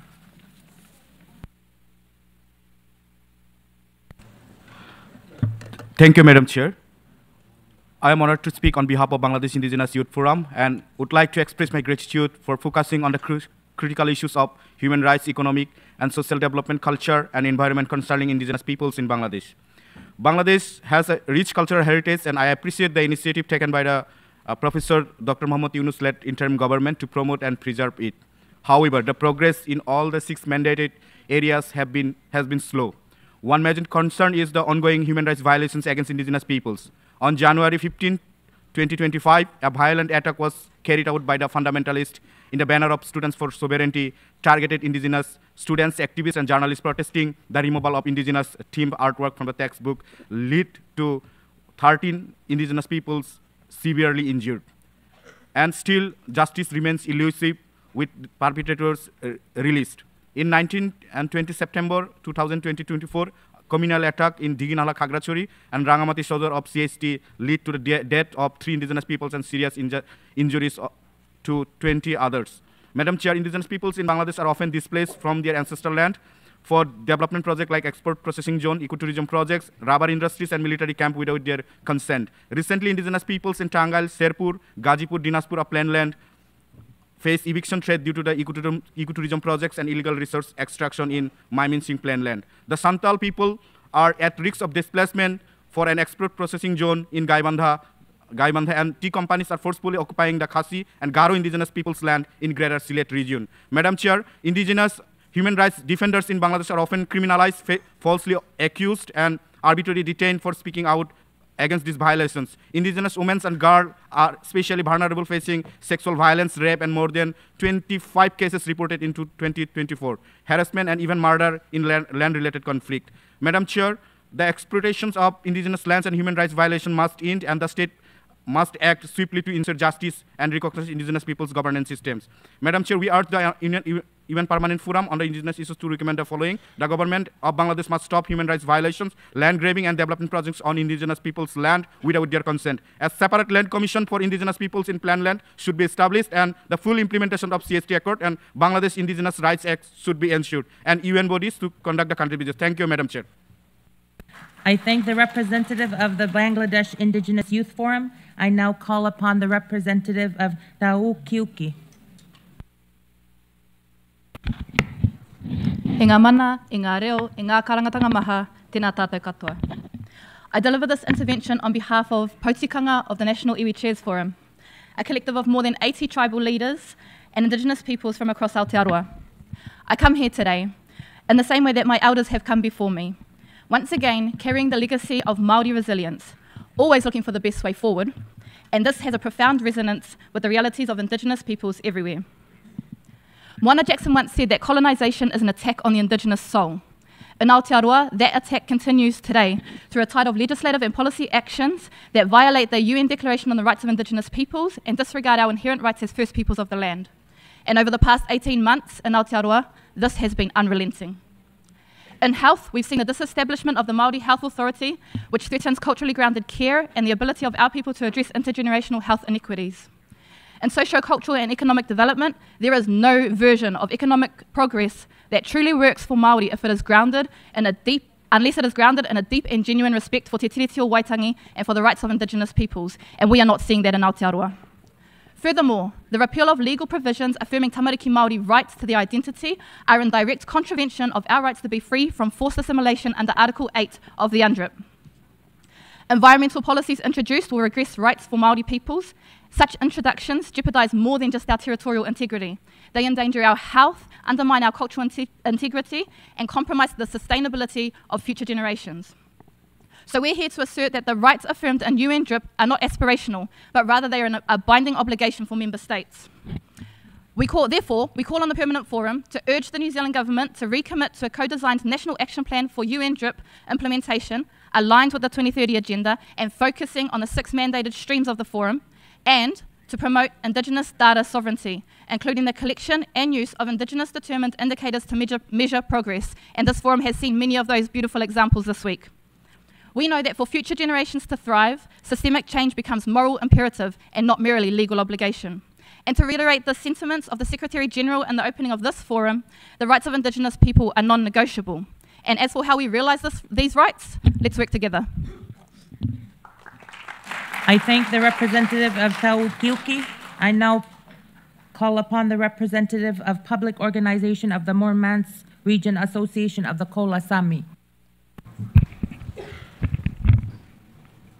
Госпожа председатель, я представляю Ассоциацию кольских самов, народа, проживающего в Арктике.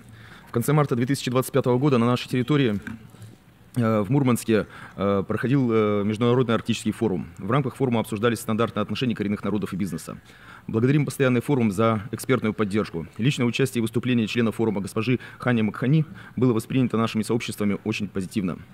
При этом мы были удивлены отсутствием члена постоянного форума от нашего социокультурного региона, который также является членом нашего сообщества. Это наглядно иллюстрирует неприемлемую ситуацию, когда ЭКОСОС назначает в постоянный форум людей, не обладающих авторитетом в сообществах и не проявляющих интерес к развитию стандартов. В своем выступлении госпожа Макхани отметила, что экономическая деятельность предприятий в Арктике, в том числе по добыче критических минералов, должна вестись с соблюдением прав коренных народов. Отмечу, что Конституция и законы России создают фундамент для этого, но механизм реализации прав требует отладки. Приоритетом является использование правозащитных принципов должной осмотрительности, включая СПОС. Мы поддерживаем стремление ряда компаний принимать корпоративные политики и проводить добросовестные консультации. Мы понимаем, что без нашего участия компании не смогут применять стандарты. Для этого им не хватает потенциала и знания о наших традициях. Мы готовы оказать помощь. Пример такого диалога – подготовка к разработке месторождения лития в российской Арктике. Во-первых, с привлечением независимых международных экспертов и с учетом мнения коренных народов разработана корпоративная политика компании «Норильский никель», одной из крупнейших горнодобывающих компаний. Во-вторых, совместная компания «Норникеля» и «Росатома» «Полярный литий», планирующая инвестировать в разработку месторождения, ведет прямые консультации с объединениями оленеводов и широкими сообществами. Проведена независимая оценка воздействия на окружающую среду, образ жизни, культуру и промыслы саамов. Благодаря консультациям удалось сохранить объект археологического наследия, изменить маршрут дороги, чтобы минимизировать влияние на оленеводство. Озабоченность вызывает тот факт, что примеры таких добросовестных консультаций редки. Большинство компаний по-прежнему действуют так, как будто на дворе 80-е годы, а стандартов не существует. Они начинают или продолжают уже начатую деятельность по старинке, без учета мнения коренных народов. Прогресс зависит как от развития природоохранных правовых режимов, так и корпоративных стандартов. Мы не против проектов развития, особенно для борьбы с климатическими изменениями, и мы стремимся участвовать в развитии, извлекать из него пользу, но при этом хотим сохранить свою идентичность, достоинство, традиционную экономику.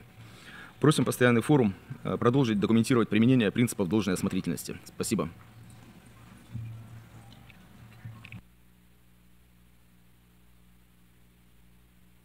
I thank the representative of the Public Organization of the Murmansk Region Association of the Kola Sami. I want to take a moment to express how each of the permanent forum members are independent experts of the forum. And this space is not the place in which we question the legitimacy of whether or not the forum members should be on the forum. I now pass the floor over to my esteemed colleague, Permanent Forum Member Suleiman Mamatov. Here, dear sisters and brothers, esteemed forum members and members of state delegations. In the context of today's theme, I would like to outline several key issues concerning the rise of indigenous peoples in Eastern Europe and Russia. Russian aggression against Ukraine has exacerbated the challenges indigenous peoples were already facing, such as systemic oppression, restrictions on freedom of expression, the banning of representative institutions, and many others, including severe restrictions when accessing education in our native languages.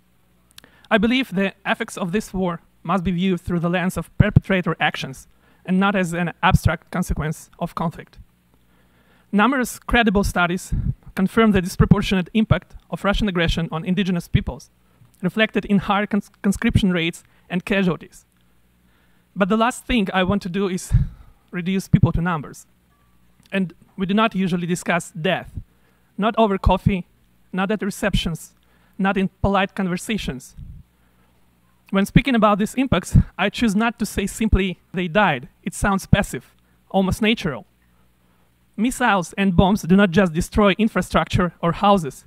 They destroy someone's child, someone's mother, someone's ordinary evening at home. As hard as it is to say they died, it is even harder, but more honest, to say they were killed. Indigenous peoples in Ukraine and Russia are not merely dying on battlefields. Russian aggression targets indigenous peoples physically through disproportionate and often forced conscription. It targets us spiritually by erasing languages, cultures, and identities. This is not collateral damage. It is a targeted erasure carried out with unmistakable intent. And I can personally feel this intent during every airstrike, visible, audible, and tangible. The effects of this war on indigenous peoples are not limited to my region. No one can feel secure when a permanent member of the UN Security Council undermines the very foundations of international law, when land can be occupied and annexed at any moment. The international law that is the foundation of our rights, indigenous peoples. Russian aggression undermines food security, stability, and global trust, with direct and indirect impacts on indigenous peoples worldwide. It threatens the very survival of indigenous peoples in Ukraine and among my indigenous sisters and brothers in Russia. We are not dying, we are being killed, and the distance between those words is where the truth lives. Thank you. I thank my colleague, esteemed Permanent Forum Member Suleiman Mamatov. I now give the floor to Permanent Forum Member Vital Babansi. Merci encore une fois, Madame la Présidente, de m'accorder la parole.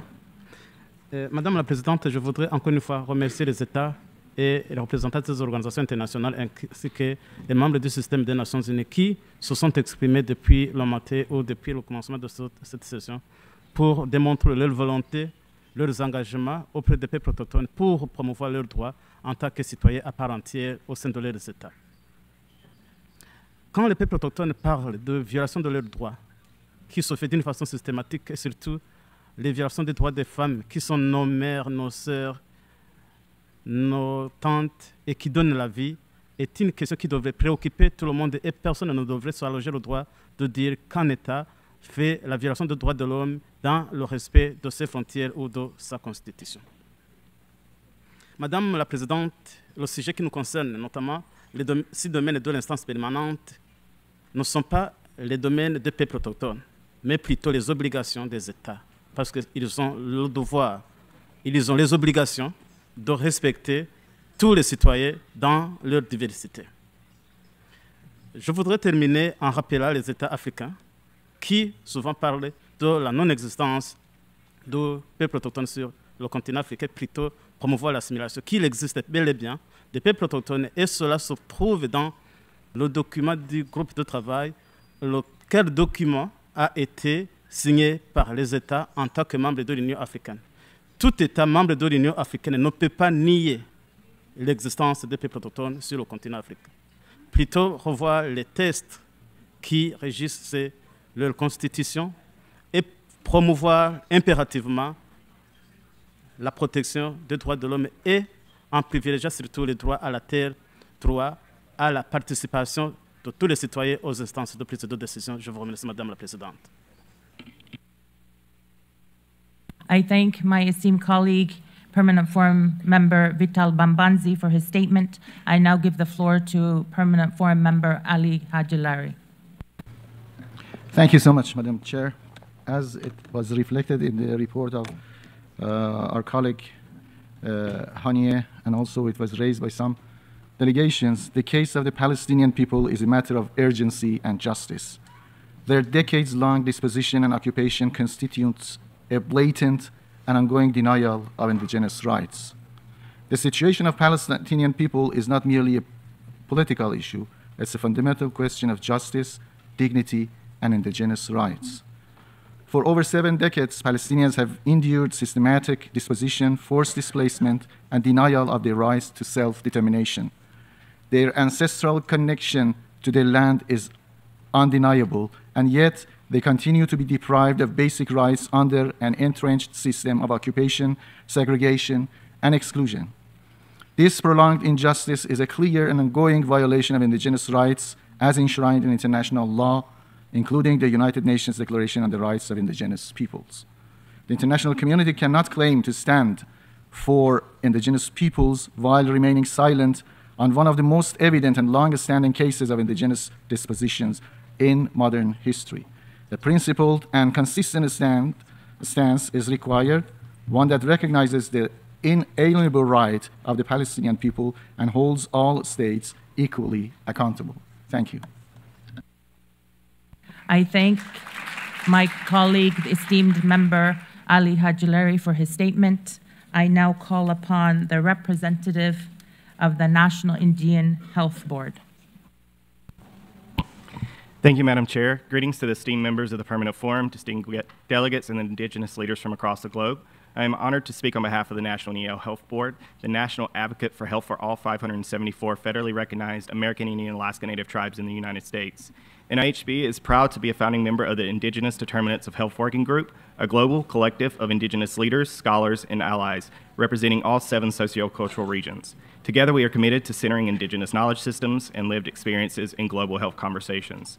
Over the past year, the working group has continued advancing the Indigenous Determinants of Health framework, which this forum adopted in 2023. The framework challenges outdated biomedical and colonial approaches to indigenous health.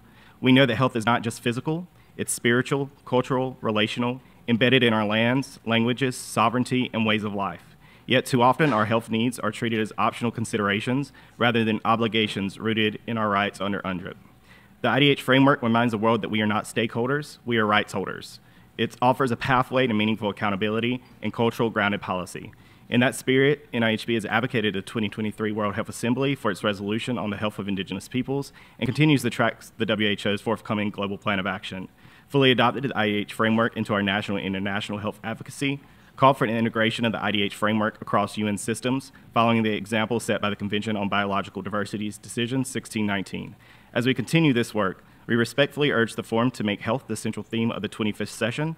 It has never been the Forum's primary focus, despite being one of its core mandates. With the WHO Global Plan of Action set to launch in 2026, this is a pivotal moment to push for lasting change.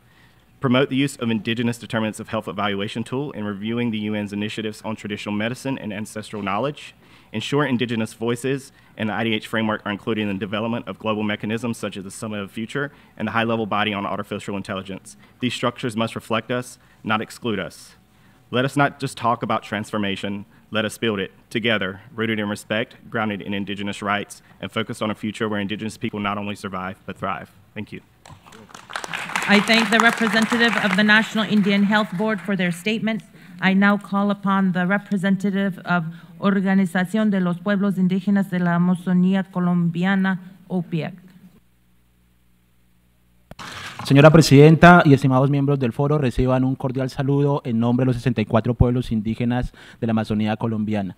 Mi nombre es Josomero Mutumbajoy, líder indígena Inga del departamento del Putumayo, Colombia, coordinador de Derechos Humanos y Paz de la OPIAC y líder político del Consejo Político del GTIPIACE. Hoy quiero hablarles sobre las graves amenazas que enfrentan los pueblos en aislamiento y contacto inicial PIASI en Sudamérica, donde hay 188 registros de estos pueblos y solo 60 han sido reconocidos oficialmente por los estados. Hacemos un llamado a los estados a reconocer la existencia de los 128 PIASI restantes. En la Amazonía colombiana existen indicios de 16 pueblos indígenas en aislamiento. Los pueblos indígenas amazónicos creemos firmemente en estos hermanos, no que se encuentren aislados, sino como estado natural, porque están profundamente conectados con su territorio como ninguna otra sociedad en el planeta. Los pueblos en aislamiento Yuri-Pacet habitan en el Parque Nacional del Río Puret, en la frontera con Brasil, donde enfrentan impactos de la creciente minería ilegal desde el año 2019, contaminación por mercurio, presencia de grupos armados y tala de madera. Estos factores no solo destruyen el ecosistema, sino que violan su derecho a la autodeterminación. En el año 2018, el Estado colombiano adoptó el decreto 1232 para la protección de estos pueblos. Sin embargo, a 7 años no se ha implementado de manera efectiva. Las instancias de coordinación no han sido convocadas y los planes siguen sin ejecutarse. En el año 2023, un juez emitió más de 20 órdenes para garantizar su protección, pero la mayoría no han sido cumplidas. En el caso de los pueblos en contacto inicial, la situación aún es más crítica. No existe una política pública que garantice su protección en salud, integridad y pervivencia. Ante esta inacción, son las comunidades indígenas quienes siguen protegiendo a sus hermanos en aislamiento. Por eso exigimos al Estado colombiano implementar de forma urgente el decreto 1232 y convocar a las instancias de seguimiento, delimitar los territorios de los pueblos en aislamiento y en contacto, en el caso de contacto inicial, establecer políticas diferenciadas y urgentes. Instamos al sistema nacional e internacional a reconocer las perspectivas de las autoridades indígenas en la identificación y protección de los PIASI, respetando su autodeterminación, sistema de conocimiento y derechos fundamentales como lo establece la Declaración de las Naciones Unidas sobre los derechos de los pueblos indígenas. Los PIASI no deben ser vistos como comunidades vulnerables, son protectores y cuidadores de la vida en la Amazonía que requieren de las garantías de sus derechos para no estar expuestos a situaciones de vulnerabilidad. I thank the representative of OPEC for their statement. I now call upon the representative of Fundación Egdolina Tomás para la defensa de los derechos de los habitantes de la costa caribe de Nicaragua. Es Aide Bautista. Soy lideresa indígena Ulua de la Mosquitia de Nicaragua. Comparezco hoy ante este honorable foro para alzar la voz una vez más sobre la situación crítica que viven nuestras comunidades indígenas en la región de la Mosquitia. La Mosquitia se extiende entre Nicaragua y Honduras. Es una biosfera natural de valor incalculable, una de las más ricas en la biodiversidad de toda Centroamérica. Este territorio no solo representa nuestro hogar ancestral, sino también un pulmón ecológico esencial para la región. Sin embargo, hoy enfrenta amenazas múltiples, despojo, contaminación, desplazamiento y violencia estructural. En Nicaragua, nuestro pueblo enfrenta invasiones sistemáticas de terceras acompañados de saqueos de recursos, pobreza extrema y desplazamiento forzoso. Esto rompe nuestra forma de tradiciones de vida, destruye la transmisión cultural y socava nuestra autonomía. La expansión agrícola y la extractiva ha contaminado ríos, suelos y sitios sagrados. Las divisiones internas inducidas por la competencia de recursos debilitan nuestra gobernanza tradicional y erosión la paz social. Denunciamos ante este foro la militarización de nuestros territorios, los asesinatos, persecuciones, desapariciones forzadas y encarcelamiento de líderes y defensores de los derechos humanos con total impunidad. Hoy el Estado no solo criminaliza a quienes defienden derechos, sino que imponen políticas que nos excluyen y nos reprimen. El Estado de Nicaragua ha ratificado el convenio 169 de la OIT, que establece en su artículo 6, 7, 14. Asimismo, Nicaragua ha respaldado la Declaración de las Naciones Unidas sobre los Derechos de los Pueblos Indígenas, UNDIPRI, que establece en su artículo 3 el derecho a la libre determinación. Artículo 4, el derecho a la autonomía y autogobierno de los asuntos internos.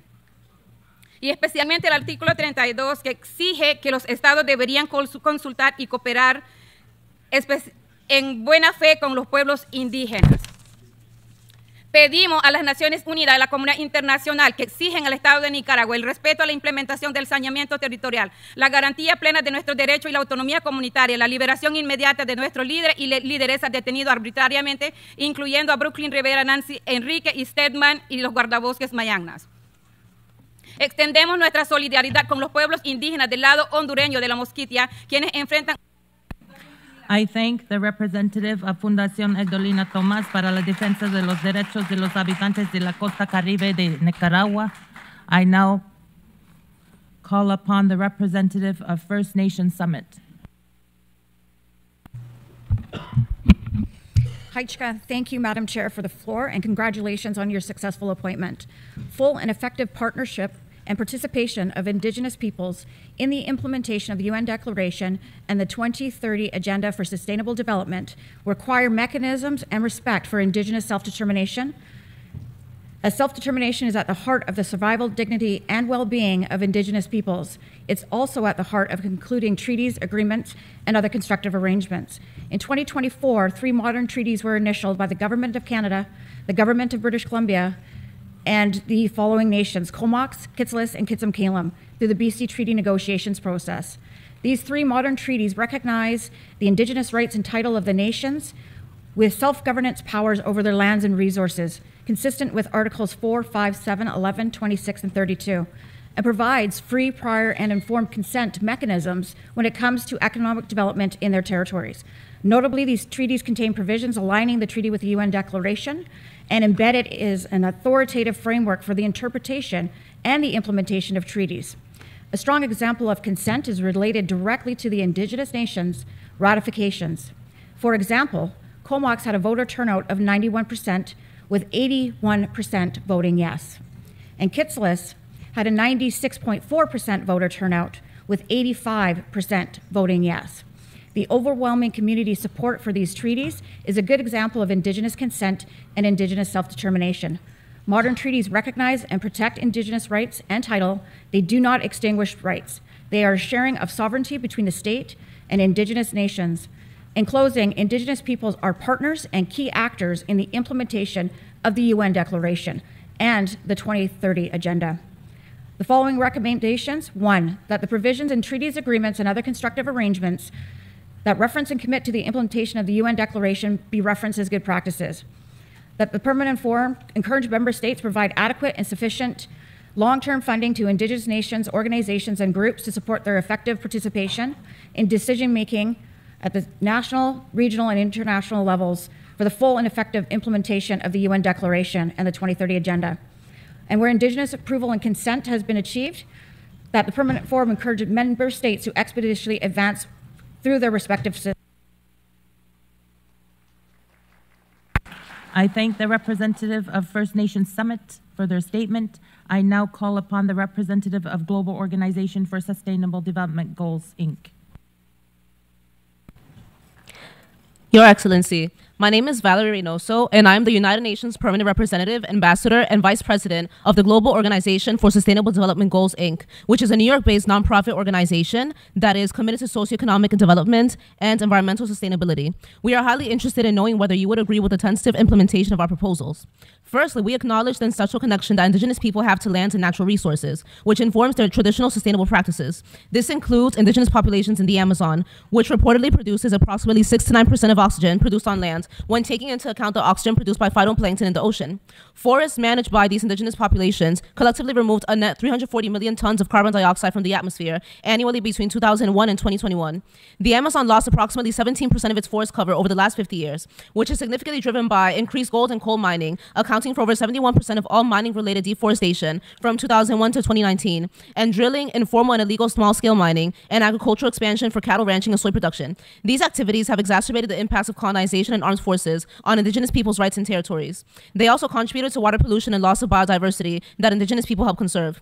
Studies suggest that the Amazon could lose nearly half of its forest cover in the next 5 years if current mining trends continue.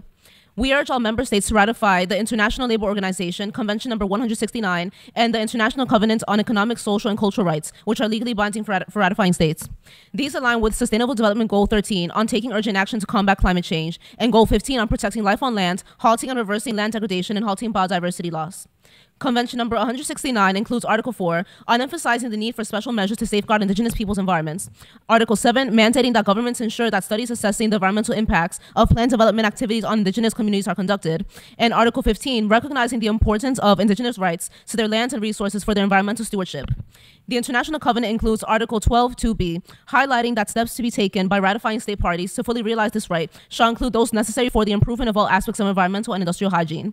Member states must also adhere to Articles 55 and 56 of the United Nations Charter, and we urge them to uphold the United Nations Declaration on the Rights of Indigenous Peoples, especially Article 29. We believe that implementing these measures is vital to conserve the Amazon and its indigenous territories and to achieve sustainable environments with minimized interventionist impacts. Thank you, Chair. I thank the representative of Global Organization for Sustainable Development Goals. I now call upon the representative of Aliansi Menyuarakan Adat Nusantara. Thank you, Madam Chair. I am from Aman. I speak today on behalf of the Asia Indigenous Peoples Caucus to bring urgent attention to the Ohongana Manyawa. They face cultural discrimination, the population, and just legal persecution. Now, their survival is threatened by nickel mining for electric vehicle batteries. French company Eramet, Fiaweda by Nickel, operates the world's largest nickel mine on their ancestral lands, despite their own reports confirming the presence of uncontacted Ohongana Manyawa since 2013. At least 500 uncontacted people live in voluntary isolation, a right protected by international law. Instead of respecting this, mining projects now cover over 40% of their territory. This has caused deforestation, food insecurity, forced displacement, and most gravely, exposure to disease to which they have no immunity. The uncontacted Ohongana Manyawa are the guardians of Halmahera Forest, managing it sustainably for generations through rich cultural and spiritual tradition. We therefore call on this forum to 1. Urge the Indonesian government to recognize and protect the Ohongana Manyawa as indigenous peoples entitled in Maluku, in North Maluku. 2. Urge the government of Indonesia to immediately halt mining operation on uncontacted territory. 3. Establish and enforce a permanent no-go zone with an ecological and cultural buffer area to protect their lands from intrusion. 4. Condemn any plan of forced contact or settlement which pose a direct threat of disease and cultural extincting. 5.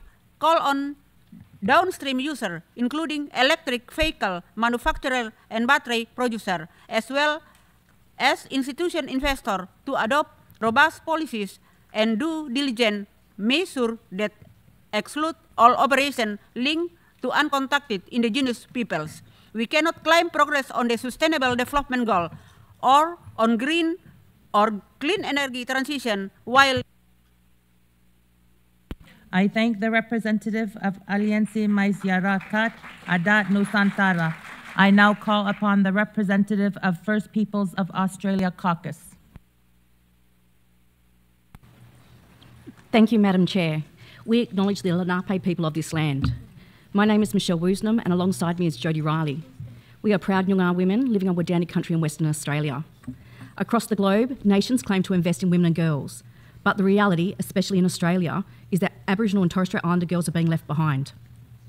The 25-26 Australian federal budget includes no funding for Aboriginal and Torres Strait Islander girls that comes even close to matching the size or the scale of dedicated funding of education programs for Aboriginal and Torres Strait Islander boys. This is not just a funding gap, it is a structural failure. Closing the gap, a policy designed to address entrenched inequality, cannot fulfil its purpose while excluding half of our youth from equal opportunities. Government commissioned reviews clearly demonstrate the closing the gap policy approach is failing. Without deliberate investment in Aboriginal and Torres Strait Islander girls, we are not narrowing the gaps, we are widening them. The data is clear.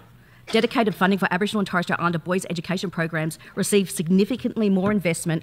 This is not equity, this is exclusion. The 2020 Wiani Thangani Women's Voices report, led by June Oscar, made it clear. First Nations women and girls across Australia demand structural change.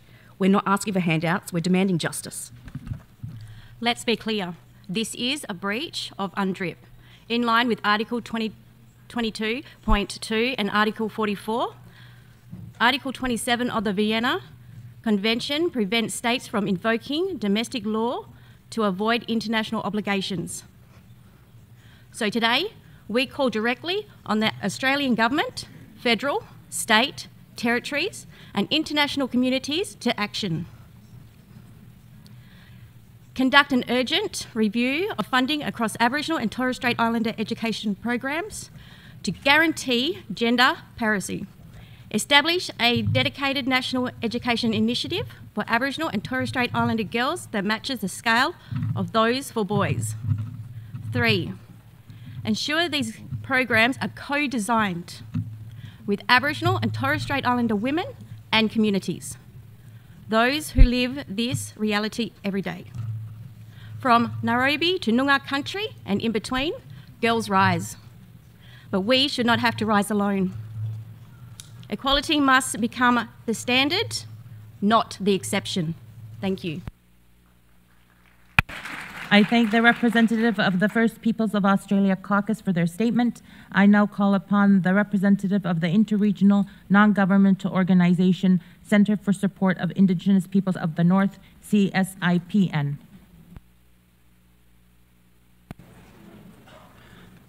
Дорогие братья и сестры, меня зовут Алексей Чеспияков, я из Сибири, представитель народа Шорцы. Вчерашний диалог на закрытом заседании, на мой взгляд, был ярким примером политики разделения и стравливания коренных народов внутри нашей страны.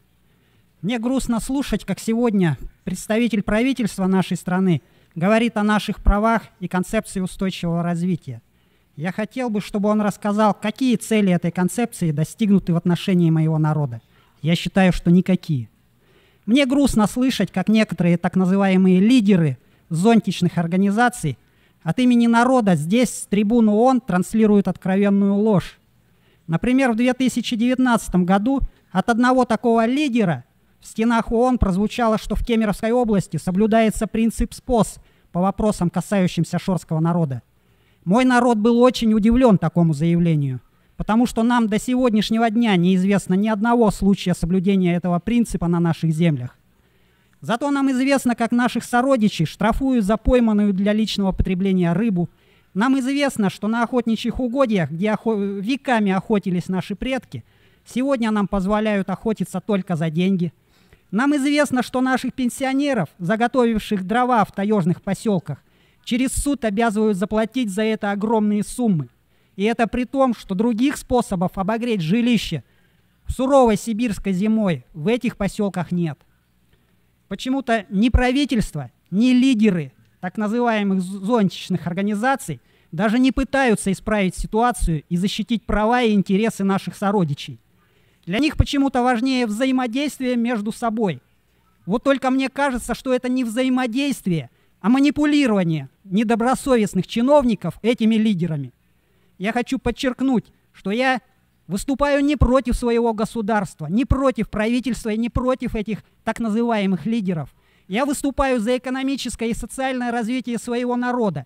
Я выступаю за сохранение культуры и окружающей среды, за развитие здравоохранения и образования, за соблюдение прав коренных народов. Но все это должно происходить не так, как нам скажет или разрешит какой-нибудь чиновник или лидер, не желающий слушать своих сородичей. Все это должно происходить так, как хотят сами народы. I thank the representative of CSIPN. I now call upon the representative of Organización Nacional de Mujeres Indígenas Andinas y Amazónicas del Perú, OMAMIAP.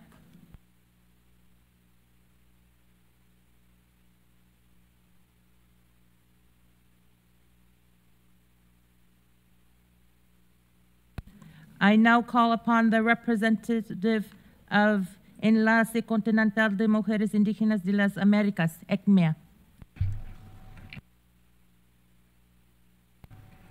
Thank you, Madam Chair. I delivered this intervention on behalf of the Tallgrass Institute, a program of the University of Colorado at Boulder, and in collaboration with the Continental Network of Indigenous Women of the Americas North Region. Despite some progress, Indigenous peoples continue to face structural barriers to full and effective participation in UN business and human rights processes. 2 recent expert group meetings emphasized the urgent need to close this gap. the expert group meeting on Indigenous peoples and a greening economy held in January 2024 at the University of Colorado at Boulder, and the expert group meeting on the rights of Indigenous peoples, including those in voluntary isolation and initial contact in the context of the extraction of critical minerals, held online in December 2024. Both meetings highlighted two immediate actions. One, the appointment of two independent Indigenous experts to the Working Group on Business and Human Rights, and the creation of a formal Indigenous Peoples Advisory Platform to guide the Working Group and the Annual Forum on Business and Human Rights, grounded in UN DRIP, particularly Articles 18, 19, 41, and 42. Today, we respectfully urge the Forum to reaffirm these recommendations and call for their immediate implementation, advocate for the designation of two Indigenous appointments with gender parity selected through Indigenous peoples' own procedures, recommend that the Indigenous Peoples Platform be adequately resourced and institutionalized, and insist that FPIC, a cornerstone of UN DRIP and a fundamental expression of Indigenous self-determination, be recognized as a non-negotiable standard. The UN Working Group on Business and Human Rights and the Annual Forum are critical platforms for advancing corporate accountability and safeguarding human rights, yet they lack formalized avenues for Indigenous peoples' participation. Current engagement relies heavily on informal processes, such as the Indigenous Peoples Caucus, which lacks formal advisory status, and insufficient resources to meaningfully influence decisions continuously. This gap undermines the legitimacy and effectiveness of these mechanisms in addressing the unique harms of Indigenous peoples from corporate activities. The establishment of an Indigenous platform and the appointment of two dedicated Indigenous experts would provide an urgent, needed institutional structure to ensure Indigenous peoples' voices and rights are fully integrated in these processes. We also want to take a second to thank the American Indian Law Clinic, whose work on a white paper helped strengthen these recommendations. Thank you to our students. I thank the representative of ECMIA for their statement. I now call upon the representative of the International Indian Treaty Council. Thank you, Madam Chair. IITC first presented the impacts of toxic pesticides in 2001 when we met with the first UN Special Rapporteur on Human Rights and Toxics, Madame Oshi Vesely. We learned from her that many of the toxic pesticides used indiscriminately in our territories were banned for use in the exporting countries due to their known deadly impacts on human health and the environment. IITC has submitted over 100 testimonies to UN bodies documenting deaths and severe birth defects caused by pesticide exposure. We deeply appreciate the 2022 recommendation by the UN Joint Meeting on Pesticides Management, the JMPM, based on our call for them to amend the International Code of Conduct in accordance with the internationally recognized rights of Indigenous peoples, in particular FPIC. In its recommendation, JMPM joined with the UN Permanent Forum and the current UN Special Rapporteur on Human Rights and Toxics. The UN Committee on Agriculture, or COAG, a body of 130 states, formalized this decision at its 29th session in Rome last year.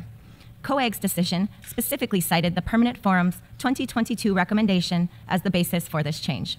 The recommendation calls on FAO and WHO to amend the Code of Conduct to take FPIC into account. IITC celebrates this historic advance for the recognition of Indigenous peoples' rights. We look forward to working with the JMPM to develop strong language to present to COAG for adoption in its next session. We call on the Permanent Forum to recognize this advance in its current report and to recommend that the JMPM work to ensure broad participation and input by Indigenous peoples. IITC greatly appreciates the support of the Permanent Forum over decades to achieve this historic victory and gives special thanks for the support and partnership by the JMPM, FAO, and WHO for committing to include us in this process. Indigenous peoples are part of the solution. Miigwech. I thank the representative of the International Indian Treaty Council. I call upon the representative of the Manitoba Kiwetinawi Okimakanak, Inc.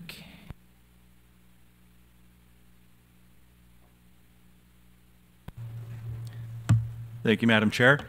Manitoba Kiwetinawi Okimakanak recommends that the Permanent Forum call upon member states to engage in a process of collaborative co-development with Indigenous peoples to develop and enact legislation that will require the review of those arrangements entered into with Indigenous peoples prior to the adoption of the Declaration, and which continue to purport to provide a social license to construct and operate major resource development projects. The objective of such a review is to assess the consistency and compliance of these prior arrangements with the Declaration. Consistent with this objective, we further recommend that the Permanent Forum call upon member states to recognize and adopt reconciliation with Indigenous peoples as a required key input or a primary driver of change in every regulated, integrated resource plan or operational plan, further to these pre-declaration arrangements. In order to better integrate Indigenous peoples' issues into programs and policies reflecting Millennium Development Goals, Sustainable Development Goals, and the 2030 Agenda, the Permanent Forum has recommended that the human rights-based approach to development should be operationalized by states, the UN system, and other intergovernmental organizations. Such a human rights-based approach includes the recognition of Indigenous peoples as distinct peoples, and that respect for their individual and collective human rights is crucial for achieving a just and sustainable solution to the widespread poverty that affects them. In northern Manitoba, almost every major river has been modified into a vast system of water control, water diversion, and hydroelectric generating stations, all of which are within the traditional territories of Indigenous peoples. These systems are operated to achieve maximum control and utilization of water flows for the sole purpose of producing electricity for domestic use in Canada and for export to the United States. Beginning in the 1960s, these developments have and continue to dramatically and adversely impact water quality, disrupt food sovereignty and access to foods and traditional medicines, community health, language expression, and the conduct of these practices, which are integral to the cultural identity of Indigenous peoples. All 6 of the mandated areas of the Permanent Forum are engaged by these energy development and by the effects of these developments on Indigenous peoples. These pre-declaration arrangements with Indigenous peoples and the operation of the energy projects they authorize do not reflect a human rights-based approach to development that is consistent with the Declaration, nor reflect programs and policies consistent with the Millennium Development Goals, Sustainable Development Goals, and the 2030 Agenda. MKO thanks the esteemed members of the Permanent Forum for this opportunity to share our views. Thank you. I thank the representative of the Manitoba, Kiwatinoik Okemakanak. I now call upon my esteemed colleague, Permanent Forum member Valentina Sovkina. Благодарю, госпожа председатель. Сегодня, наверное, очень трудно мне говорить в микрофон, потому что очень много персонализированного внимания было ко мне. Конечно, это мне очень приятно. Но я бы хотела заявить следующее, что все, что здесь говорится, и эта площадка, она создана действительно для диалога, для конкретного диалога между самими коренными народами и представителями органов власти и стран. Я бы хотела отметить следующее, что бы мы с вами здесь не принимали, что бы мы с вами здесь не говорили, но у нас всегда есть право голоса каждого, кто сюда приезжает. Буквально недавно, то есть утром, когда госпожа председатель открывала сессию, было озвучено, что поступили жалобы от государств, которые были недовольны тем, что их представители коренных народов занимают места. Я бы высказала свою, наверное, точку зрения, потому что здесь, наверное, надо быть толерантным. Самим странам договариваться со своими коренными народами, потому что, правда, когда приезжают сюда люди, которые хотят донести свой голос, и они видят название страны, конечно же, они садятся на эти места, потому что они уверены, так их увидят и услышат. Я думаю, что это очень правильное решение. Еще один момент. Наверное, нам не хватает действительно кинозала, чтобы мы могли посмотреть воочию, как выглядят народы и как они живут, какие у них проблемы и ситуации там, на местах, где они проживают. Возможно, это будет как предложение для того, чтобы в фойе можно сделать такие видеободлы, которые показывают во время перерывов или во время каких-то определенных встреч вот эти видеоролики или фильмы, качественные фильмы о каждом народе, который здесь участвует. Это как предложение. Следующее. В отношении Российской Федерации. Сегодня мы очень много слышали моментов, что у нас все замечательно, все у нас прекрасно. Но я бы хотела поправить одно, что то, что говорит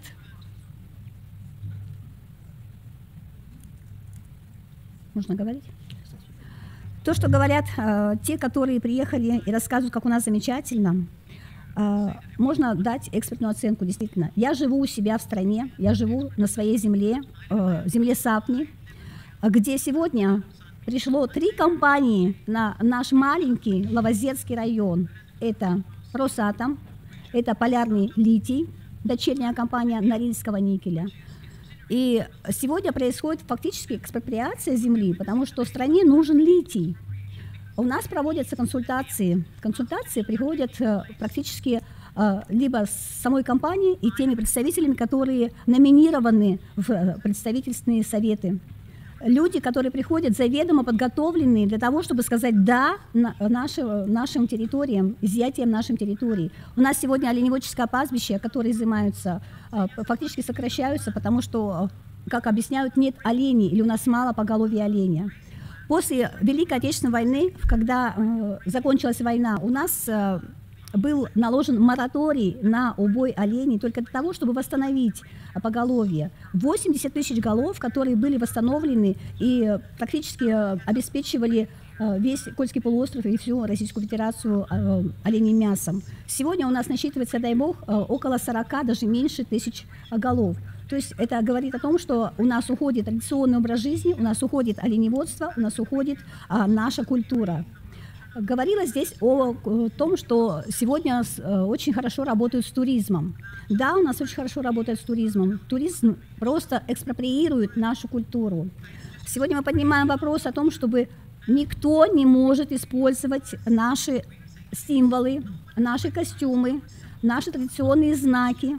Но, тем не менее, мы поднимаем вопрос, и у меня написано открытое письмо нашему губернатору о том, чтобы мы могли сесть за круглый стол и разобраться и поставить точки над «и». Кстати, пример очень хороший есть у сама Финляндии, самский парламент Финляндии утвердил этические принципы самского туризма.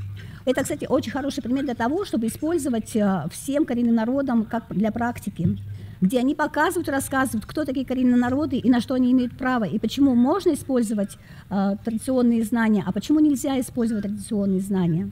Второй момент. Мы говорим о языках. Сегодня действительно упоминалось, что очень много языков, которые уходят, просто как засыпают, умирают. Но ни одной школы нет, где бы можно было сказать уверенностью, что у нас преподается язык, родной язык. Мы в прошлом году, в позапрошлом году мы поднимали эти темы, чтобы в школе, например, вот я говорю конкретно за свою национальность сами, где школа должна была вести преподавание самского языка. До сих пор не введено ни одного занятия, только один урок факультативно для учеников первого класса, которые знакомятся с культурой и языком народа Саами. Но это ни о чем не говорит. О каких сохранениях, о чем мы можем говорить, о каком сохранении мы можем говорить, если у нас практически на каждый ответ положительный есть ответ отрицательный, потому что есть над чем работать. В прошлом году на Генеральной Ассамблее прозвучало предложение, чтобы страны, которые не ратифицировали Конвенцию МОД 169, обратили на это внимание. И я еще раз призываю постоянный форум тех, кто ответственен за это, обратите внимание на это и все-таки еще раз настаивать на том, чтобы страны, которые не ратифицировали Конвенцию МОД, ее приняли как основной документ. Прошу прощения, что заняла много времени, но мне кажется, что есть такие моменты, которые, как говорят, не от того, чтобы сказать, а от сердца идут. Моя бабушка всегда мне учила: никогда не иди против своих, потому что нам надо сохраниться. Нам сохранить нужно себя, свой язык и свои территории для будущего. Спасибо.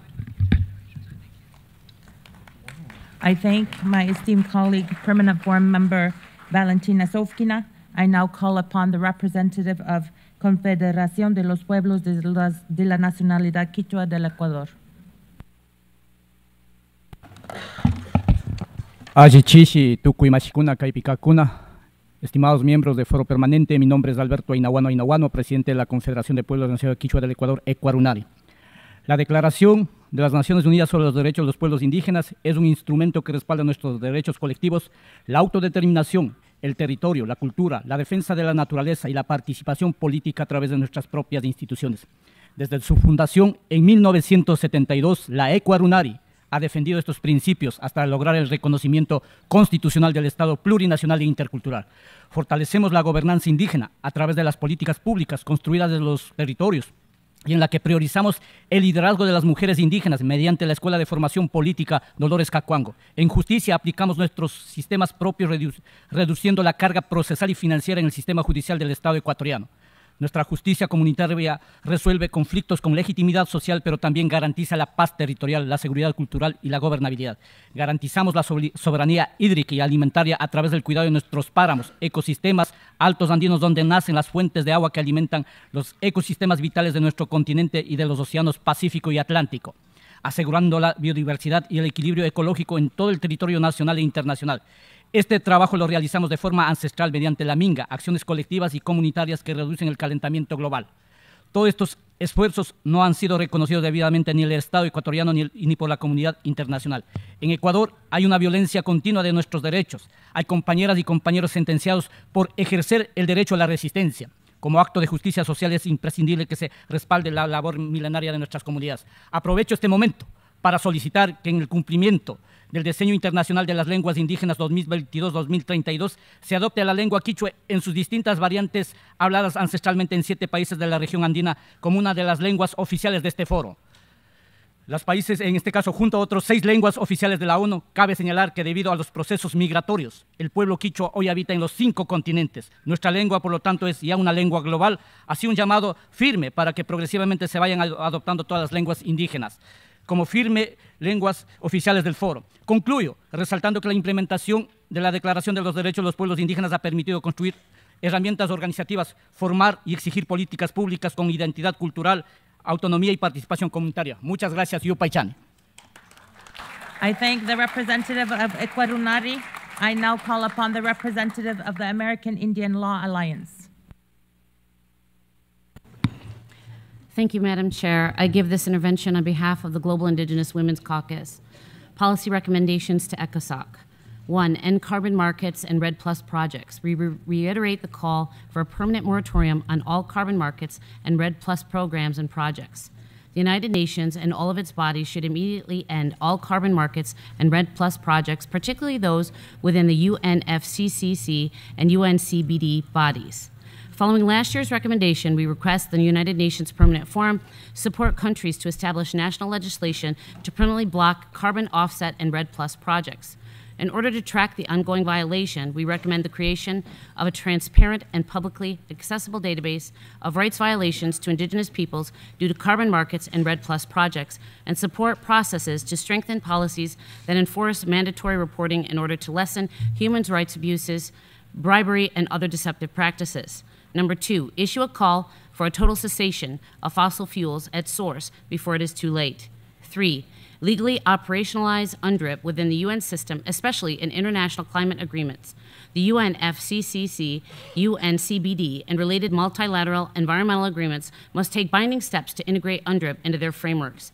Therefore, ensure that countries have robust systems and effective mechanisms to provide redress for Indigenous peoples in accordance with Article 8 and 28 of UNDRIP. Number 4, recognize and uphold Indigenous jurisprudence and governance systems. The United Nations should formally recognize Indigenous legal systems and customary governance as valid sources of law within international human rights and environmental regimes. This recognition must include establishing legal pathways to enforce Indigenous peoples' decision against state or corporate actors violating sacred lands and the territorial integrity of Mother Earth. Culture and education. Indigenous peoples, especially youth, face barriers to accessing key UN materials like UNDRIP in their own languages, which make it difficult to achieve SDG 4, 10, and 16. This lack of language justice silences their voices, limits meaningful participation, and hinders their ability to fully engage in global decision-making or advocate for their inherent rights. Health. Indigenous peoples are at risk as the fossil fuel economy continues to exploit Indigenous peoples and lands, driving climate catastrophes that threaten our connection to land. We urge the creation of an international treaty recognizing fossil fuel expansion as a form of violence and genocide. I thank the representative of the American Indian Law Alliance for their statement. I now call upon the representative of Assyrian Aid Society, Iraq.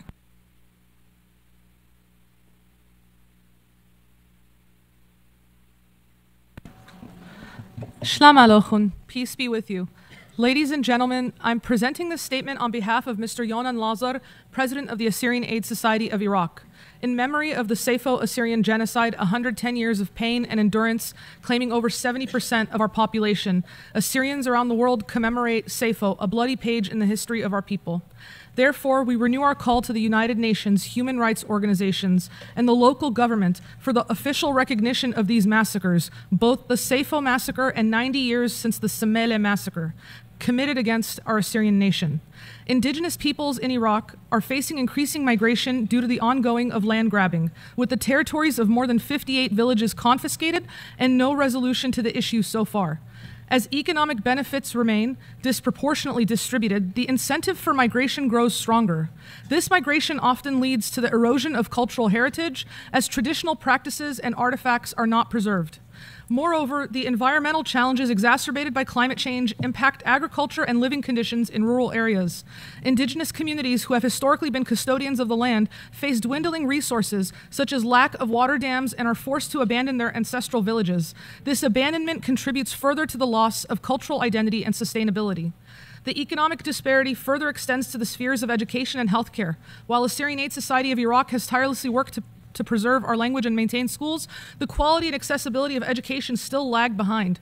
Funding for these initiatives largely comes from Assyrian Aid Society of Iraq, yet more support is needed to achieve parity with global standards. Health-wise, the situation for indigenous people is dire, particularly in rural villages where healthcare facilities are underdeveloped compared to urban areas. For years, Assyrian Aid Society of Iraq has provided free medical services, including doctors and medicine, to alleviate this disparity. However, sustained efforts and additional resources are imperative to ensure holistic well-being for all members of the community. Thank you. I thank the representative of the Assyrian Aid Society Iraq. I now call upon the representative of Semilla Warunqua.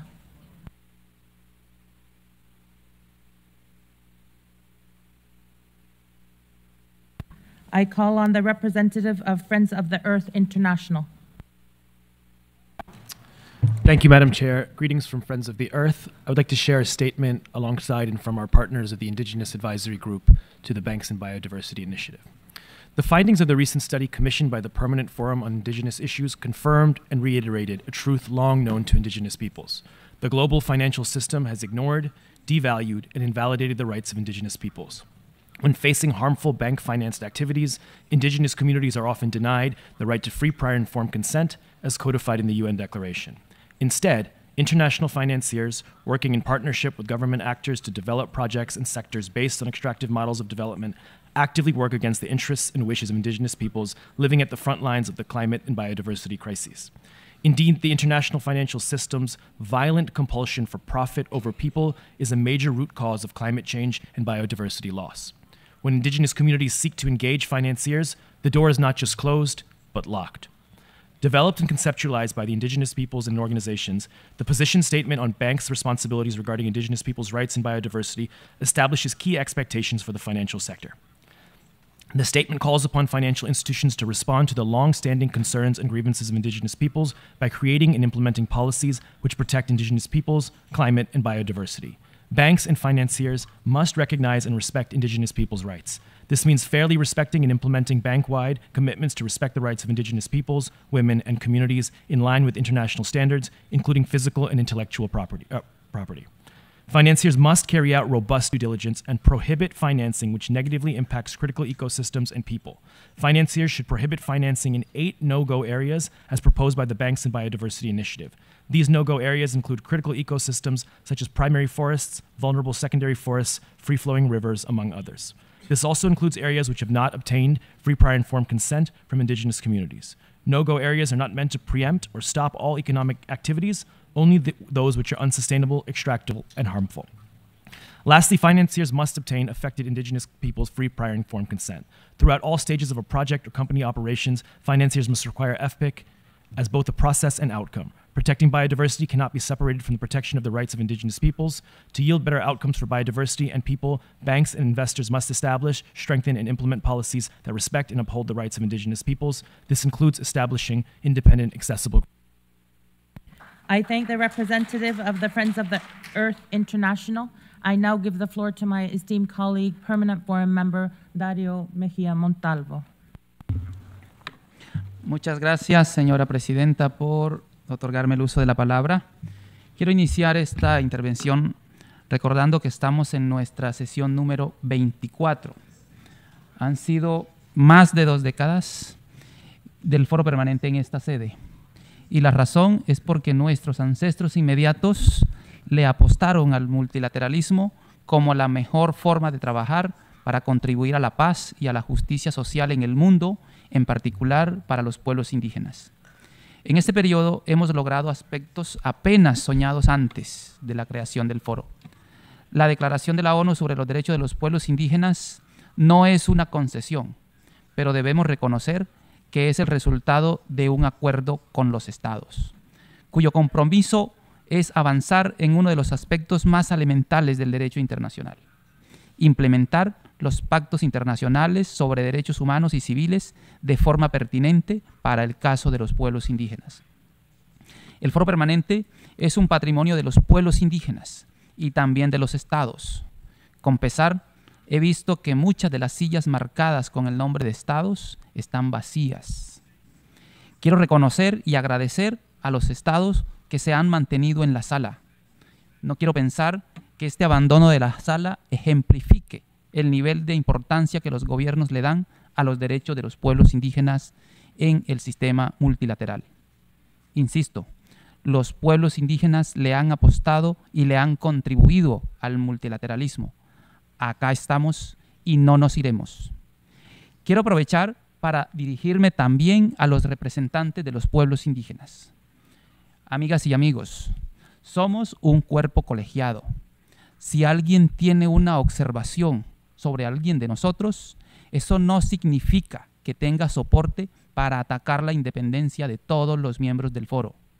Por favor, no le sumen al foro otra temática sobre la cual debamos defendernos. Voy a reconocer que hemos tenido diálogos intensos en esta sesión, pero han sido respetuosos. Aún se cometen algunos errores. Por ejemplo, algunos hermanos y hermanas han utilizado sillas equivocadas o han colocado sus tejidos identitarios cuando hacen sus intervenciones, lo cual se puede confundir con banderas. Estoy seguro que nada de esto ha sido con la intención de socavar las normas de la ONU. Debemos seguir profundizando en el diálogo intercultural. Como lo han visto, estamos esforzándonos para poner en el centro de nuestro trabajo a la Declaración de Naciones Unidas sobre los Derechos de los Pueblos Indígenas.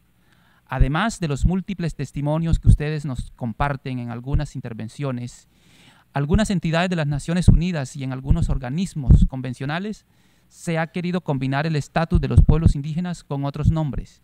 Esta y otras dinámicas constituyen problemáticas serias.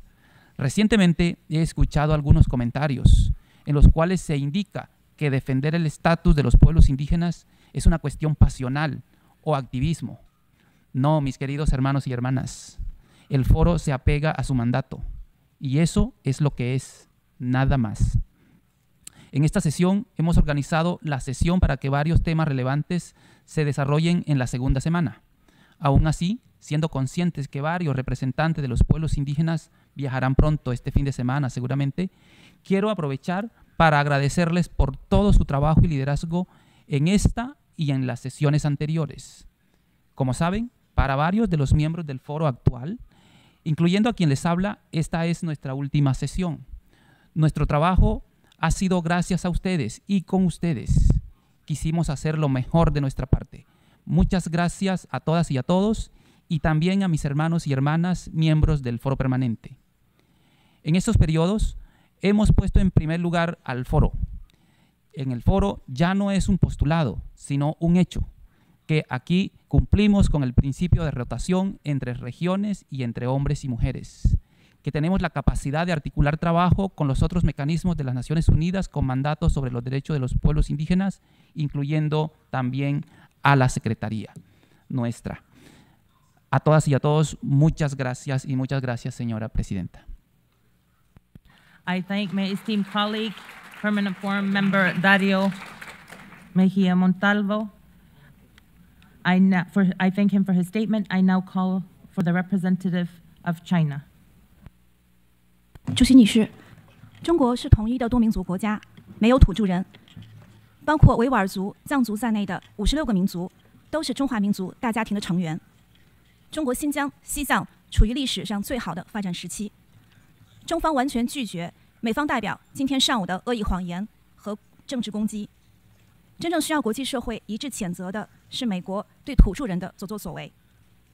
美国自建国以来，不仅从肉体上大力消灭印第安人，更通过系统性政治设计、霸凌式文化压制，剥夺印第安人的生存权和基本政治、经济、文化权利，令原住民的生存陷入不可逆转的困境。印第安人的文化受到根本性破坏，生命和精神的代际存续受到严重威胁。美国长期回避并试图掩盖历史罪行，至今仍存在针对土著群体的歧视性法律和政策，这完全符合国际法对种族灭绝的定义。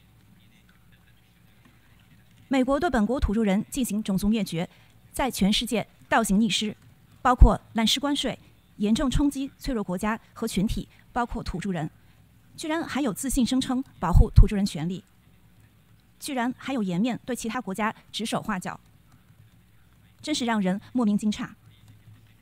我要请美方代表回答：美方既然反对2030年议程，为什么还要在涉及2030年议程的议题下发言呢？我要正告美方，无端指责他人，掩饰不了自己的问题。我要奉劝美方好好照照镜子，认真反省，并正式承认对印第安人犯下的种族灭绝暴行，还印第安人一个公道。谢谢主席女士。I thank the representative of China for their statement. Distinguished foreign members, distinguished observers, we have heard the last speaker in the general discussion on this item. The forum will reconvene on Monday, 28 April, to start its consideration of item 5D, entitled Human Rights Dialogue with a Special Rapporteur on the Rights of Indigenous Peoples and the Expert Mechanism on the Rights of Indigenous Peoples, Annual Review of Progress on the Implementation of General Recommendation Number 39, 2022. Enjoy your weekend, everyone. This meeting is adjourned. Friends, thank you very much for watching the show on the Manuskrip Papua YouTube channel. We really appreciate all the support that has been given. Greetings and respect from the Manuskrip Papua YouTube channel. Manuskrip Papua.